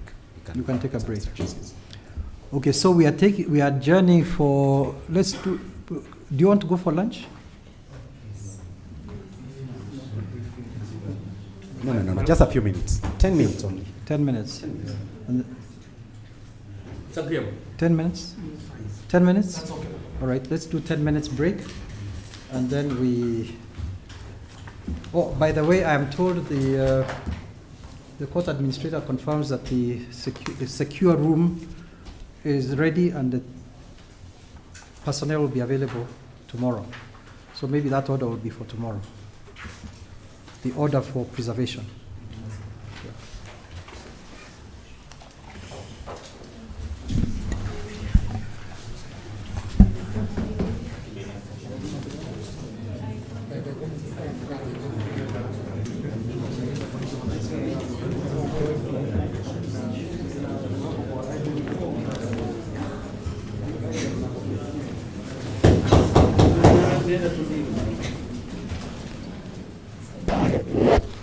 Thank you.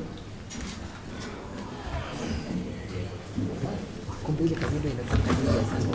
Wewe, hebu leta ile kajudo.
Right, good afternoon.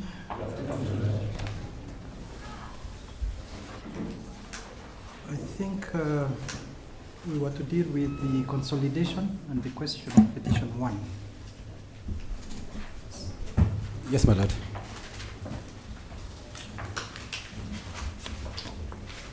I see the quorum is the same. I don't see anybody, none of the council have left.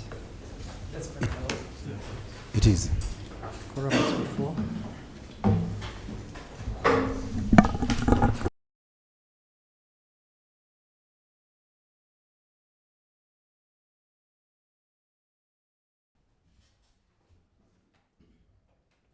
Yes. Your Lordship, my name is Kiragu Aduta for the petitioners. When we were commencing these proceedings, the petitioners were not present in court. Your Lordship, we made all efforts to have them present, and now they are present in court. The petitioners in petition 1. Yes, my lord, both of them.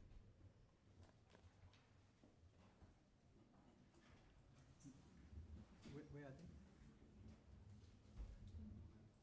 Where are they? Julieta Karigi,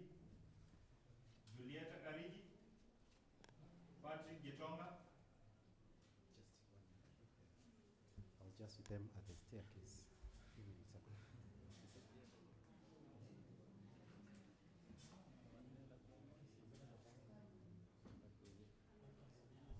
They are here, my lord. Julieta Karigi, Patrick Getonga Gishoni.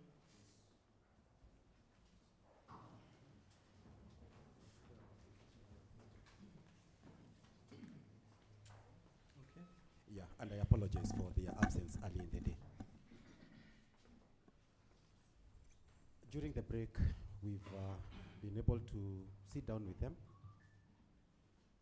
and consulted counsel among us ourselves, and also reached out to counsel for the respondents to see how best we can deal with the twin issues of consolidation, as well as the issue of settlement stroke withdrawal of petition.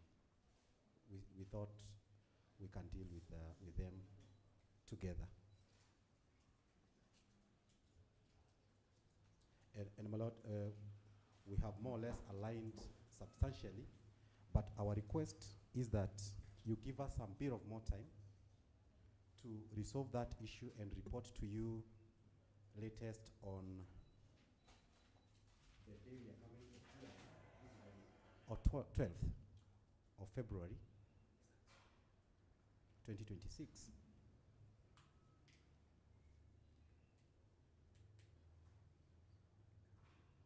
12th February. 12th, yes, 12th of February, when we'll be coming for hearing of applications, so that we can conclude that issue once and for all.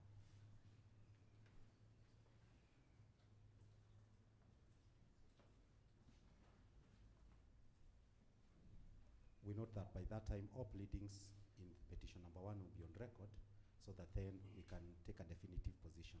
But what we assure you is that that will not alter the order of the timetable for the hearing of petition number 01. There's just one bit which we need to align with my learned friends, Mr. Kamotho, Mr. Kashufa, and Mr. Mwongela. Just one item which will resolve my lord. Okay. Yeah. Let's hear Thank you. from IEBC. My lord, in this one, Charles Mwongela for this one I appear for the second and third respondents. My lord, it is true the petitioner has talked to us and asked us whether our clients could concede the issue of costs if they were to withdraw the petition, and I told them our position remains that costs will be pursued by the commission, the IBC. On the question of consolidation, my lord, again, we are not in agreement with what the petitioner is suggesting, my lord, we filed our response to E001 within the timelines, and having found the petition to be non-compliant, my lord, we filed an application to strike out as per, and directions were given. We served. It was responded to through grounds of opposition. Submissions have been filed on it. So, my lord, number one, you can the question of consolidation cannot the two petitions cannot be consolidated because E001 was sent on arrival. It was a non-compliant petition. It cannot life cannot be breathed into E001 by subsuming it under the rubric of E002. E001 was dead. So for us, we are completely opposed to consolidation. Number two, we'll be pursuing the question of costs before you will be submitting on costs. Thank you, my lord.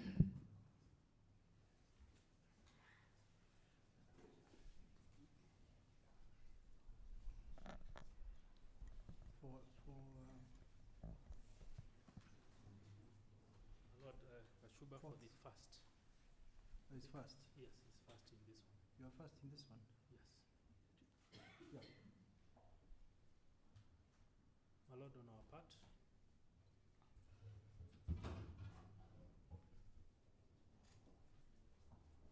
Yes. number one will be pursuing costs. We have filed a response to the petition. We also filed 2 applications. 2 applications. Yes, my lord. On what? On the issue of deposit and also on the issue of jurisdiction. And the issue of Jurisdiction, jurisdiction. yes. 2 applications, one on deposit. Yes, and the other on jurisdiction of the court. Yeah. My lord, we are also opposed to the consolidation Mm. with the petition 2. Because, my lord, as far as the law is concerned, petition 1 cannot be heard as it is. So there's Petition 1 nothing- cannot be heard. Yes. So, my lord, we oppose the prayer for consolidation. Okay. That's all.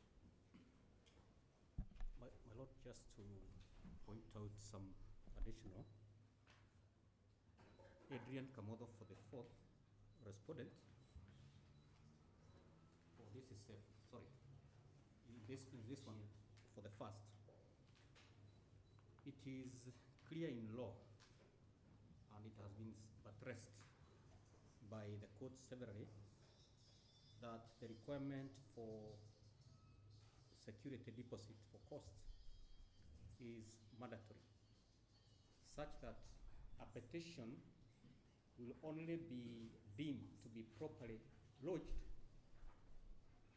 if and only if the deposit for security, the security deposit has been made, and it must be made within not more than 10 days from the time of filing, such that any failure to comply becomes incurable in any manner.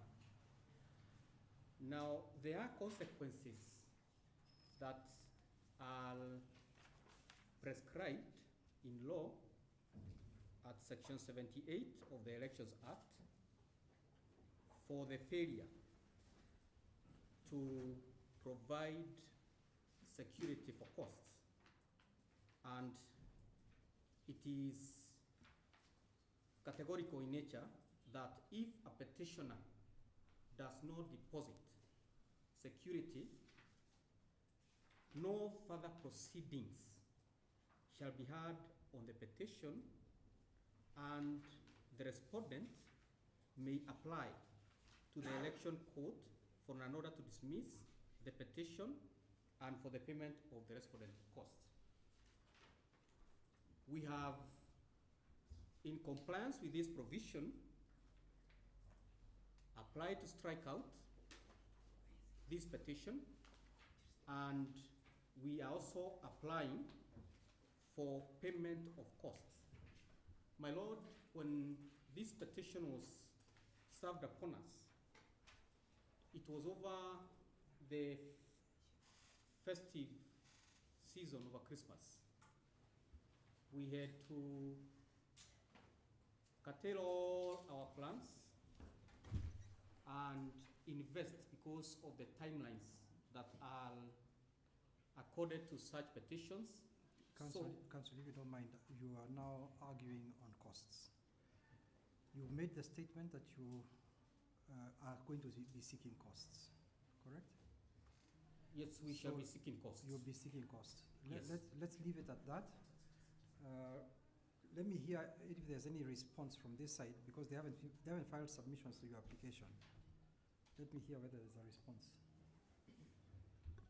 Yeah, Your Lordship, and my name is Kirago Aduta, and we were avoiding to delve into this because we thought we would save more judicial time by dealing with petition number 02. My Lord, when petition number 01 was filed, there was no election court. And it was properly characterized as an election petition on access to justice. So that even the issue of costs could not arise. In any case, when, and these are things we are raising in our crowds, for any money to be paid to the judiciary raises an invoice. There is no invoice for cost which has ever been raised because it is a constitutional petition. If you look at petition number 02, an invoice was raised. 01 is a constitutional petition. It's a constitutional petition. Well, when the court was gazetted to deal with it as an election petition, then it did not change the character. So that's why we said, let us go. Mr. Kamoto said, is it a constitutional petition? Is it an election petition? So those are the things we said. As council, those are things we can resolve behind the tent. We come before the court and address the substantive matters that are now before the court. Okay. So if you may just give us up to that date, we will consult on all those things, align as we do even the trial bundles. Then we come and tell you, Judge, here we are, hear us on these matters. Otherwise, we'll go on and on whether it's an election petition, constitutional petition, whether the court has raised an invoice for the payment, because the petitioners could not have defaulted if the judiciary never raised an invoice, as it did in number 02. So really, just allow us time to go to consult. And Mr. Kamoto, we can agree with him. Mr. Kashufa, definitely. Mr. Mongela, even easier. So just give us those days. My Lord, just to weigh in on that issue, my name is Degwanjiro. The application that the first respondent is addressing you on, the one that is dated the 27th of December 2025, my Lord, at paragraph 9, they have challenged your jurisdiction insofar as entertaining this petition is an issue. At that paragraph, they say that the court lacks jurisdiction to entertain this application, this petition, and the argument is that this ought to have gone to another arena. So perhaps even before you address the question of cost, I find it sound to address the question of jurisdiction, so that then the outcome of the question of jurisdiction will follow, the question of cost will follow the outcome of this allegation that you have no jurisdiction. And then you'll also be able to square out in terms of Mr. Kirago's submissions. At that paragraph, they say that this matter ought to have been filed at the political parties tribunal. So, my Lord, perhaps time would be of essence to also allow us to respond to this application. It's raising very weighty issue of jurisdiction. Which one is that, the application? Is the application by the first respondent. What's the date? 27th of December 2025. Yeah, but I think we dealt with that, isn't it? Did we? Let me give my directions. I don't want us to go round and round in circles on this. My directions are very straightforward. One, the parties are granted 7 days within which to file a settlement. 2, 2, failing filing of a settlement, the court shall rule on the pending applications. I think there were 2 of them, on which submissions have already been filed.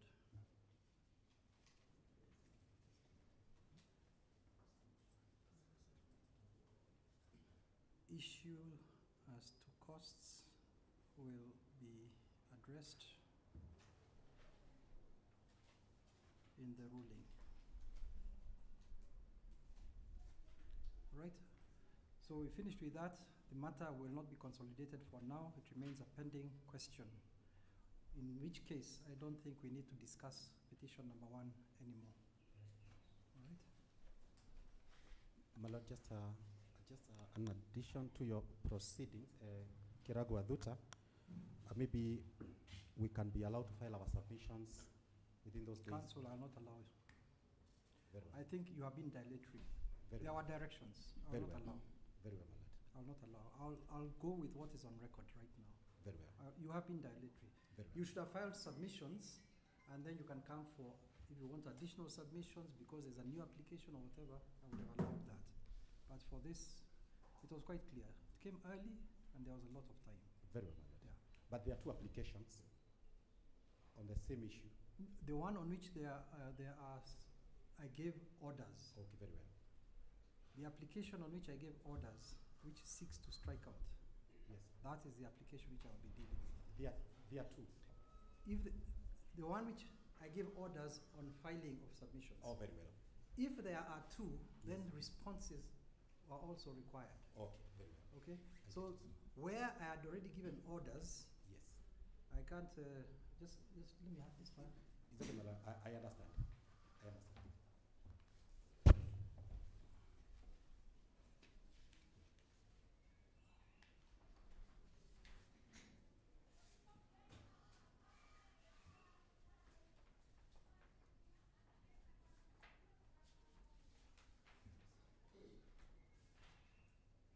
It's on our application, my Lord, of 29th of December.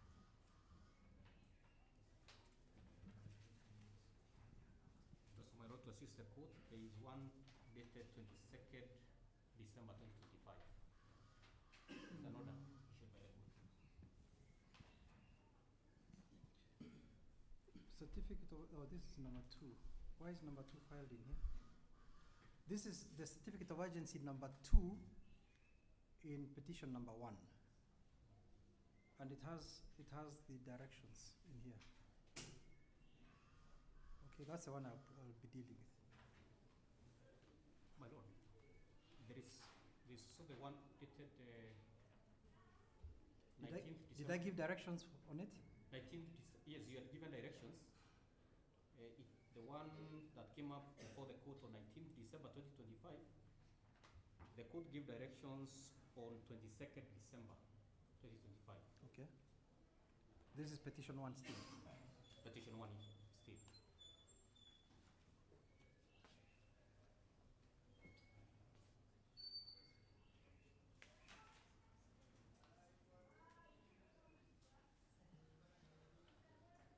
I can see directions given on 31st December for submissions. I can see directions given on 19th December. Those are the ones I am seeing for submissions in petition Yes, number correct. 1. Correct, my Lord. Yeah. Okay. In petition number 1, Yes. there are 3 sets of directions I have given. Yes, yes, Lord. I give directions on 8th of December. Yes. I give directions on 31st. 19th December. And I give directions on 31st December. 31st December. Yeah. Okay. So that's what I'll be dealing with. Okay, very well. Yeah. Okay, so I think we are done with the. Yes, my Lord. Yes. Just some directions. I know we undertook to that materials are in the my Lord. Yeah, I'm going to deal with that. Just give me a couple of minutes. I'm drafting it. I had started drafting it, and I needed the legal researcher to be by my side, so what we are looking at. So if you give me about 20 minutes Change the dates. to change. From tomorrow, Yeah. Monday. My I team thought you is said, going to Naivasha. I thought you undertook to do it on tomorrow. Yes. The reason I don't want it to be on a Monday Yes. is Mondays are busy days. Okay. Monday, Tuesday up to Thursday. Fridays are quiet days in the court. So I don't want all this 190, everybody to be all over the place. What about Tuesday, my lord? They are going to Naivasha this afternoon. Hmm? My team is going to Naivasha this afternoon for another scheduled IBC activity. Mm. Yeah. It's just that you promised me that you are available even tomorrow. Now you are changing your mind. Initially, they told me even this afternoon. Then they told me they are traveling. Who told you that? Is it the lady behind you?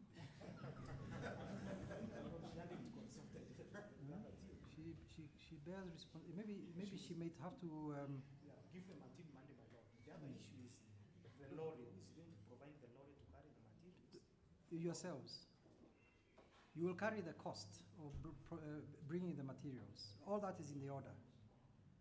All that is in the order. Let's wait for the orders, but kindly, my lord, if you can have it even on Tuesday. Tomorrow is proving a bit difficult. I gave the undertaking, yes, but I kindly want you to vary it. Okay. Any problem, counsel? Yeah, my lord, there's a reason why those materials should be kept safely. And No, any problem with extending to Tuesday? yes, the sudden change of heart does not keep the hearts of the citizens very comfortable. Let them be brought tomorrow. It's just loading and offloading. I mean, the people. No. It's not just loading and offloading. There are serious directions that the DR will carry with her. It includes taking an inventory when they are at the station where they are kept currently. It requires the removal and placing in our secure room. Yes. And another record be made when they are secured there. Yeah. So it's quite a bit of work. Yes, my lord. And it includes that each party will be allowed 2 persons to be present. My lord. To be present for that exercise. We have even made accommodation arrangements. We changed our schedule immediately. We are staying here in Embu today because we need to be here tomorrow.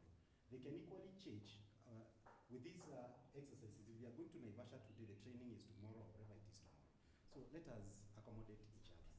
Okay, that's your position. What's your position, counsel?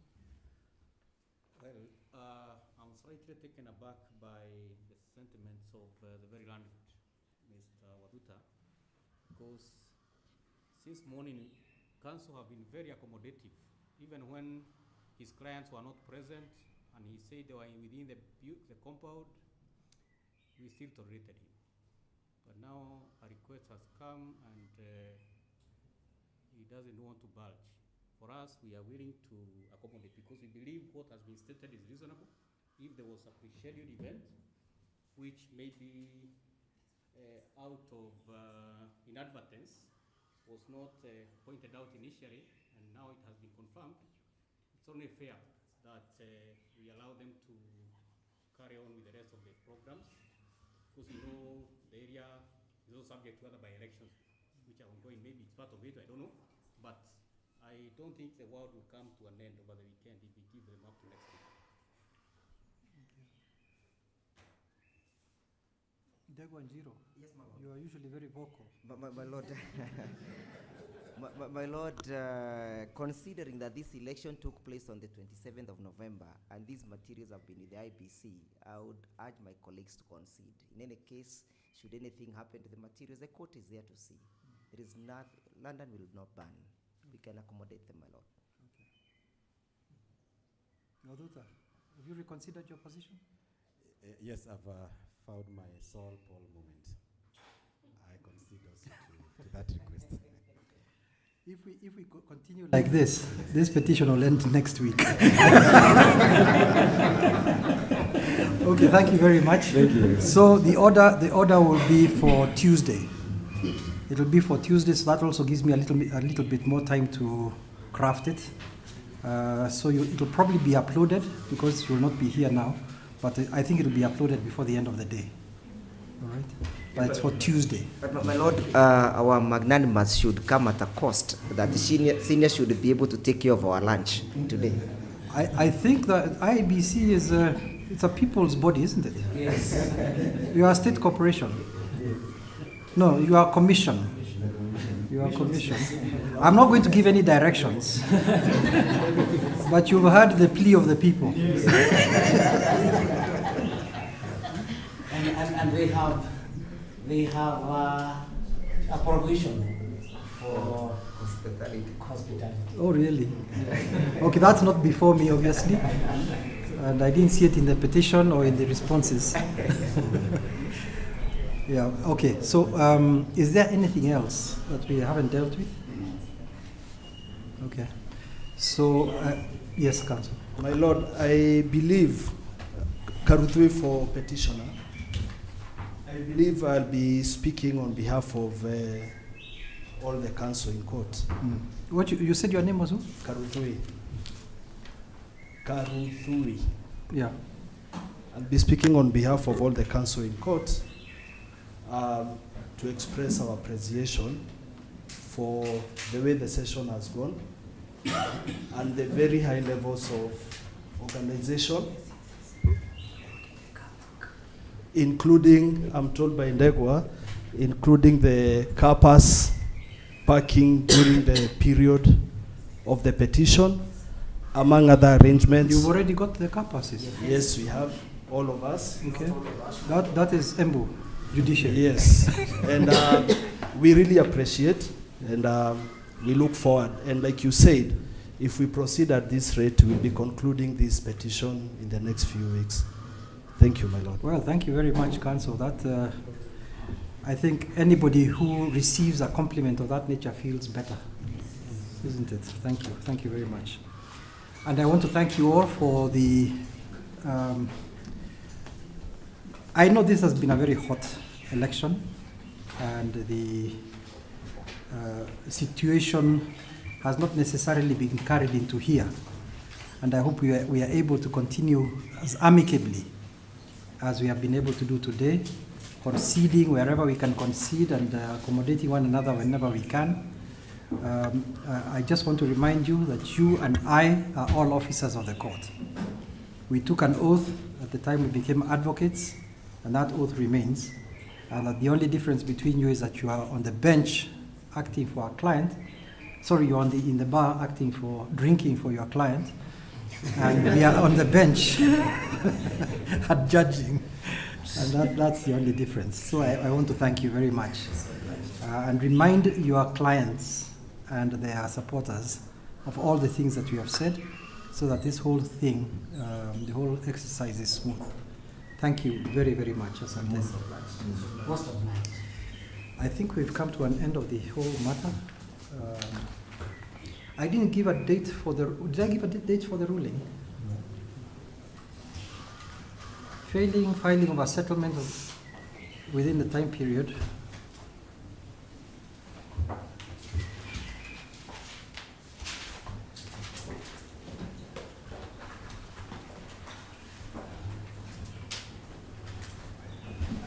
I think it will be on the same date, on the 12th. Since that's when we're meeting together, instead of having another session, we'll do it on the 12th.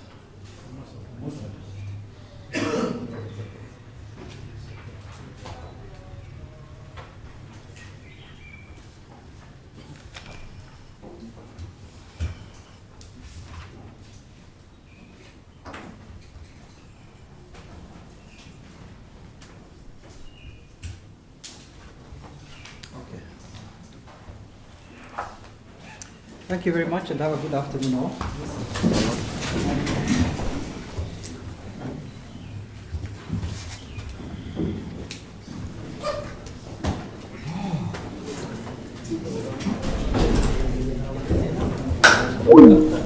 What's that day?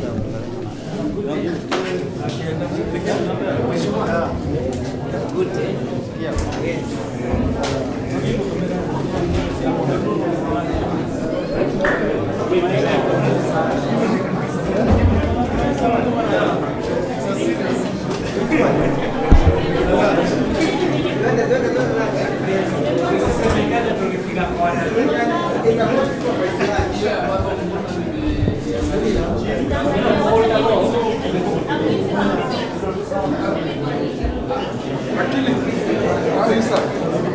Aqui, minutes.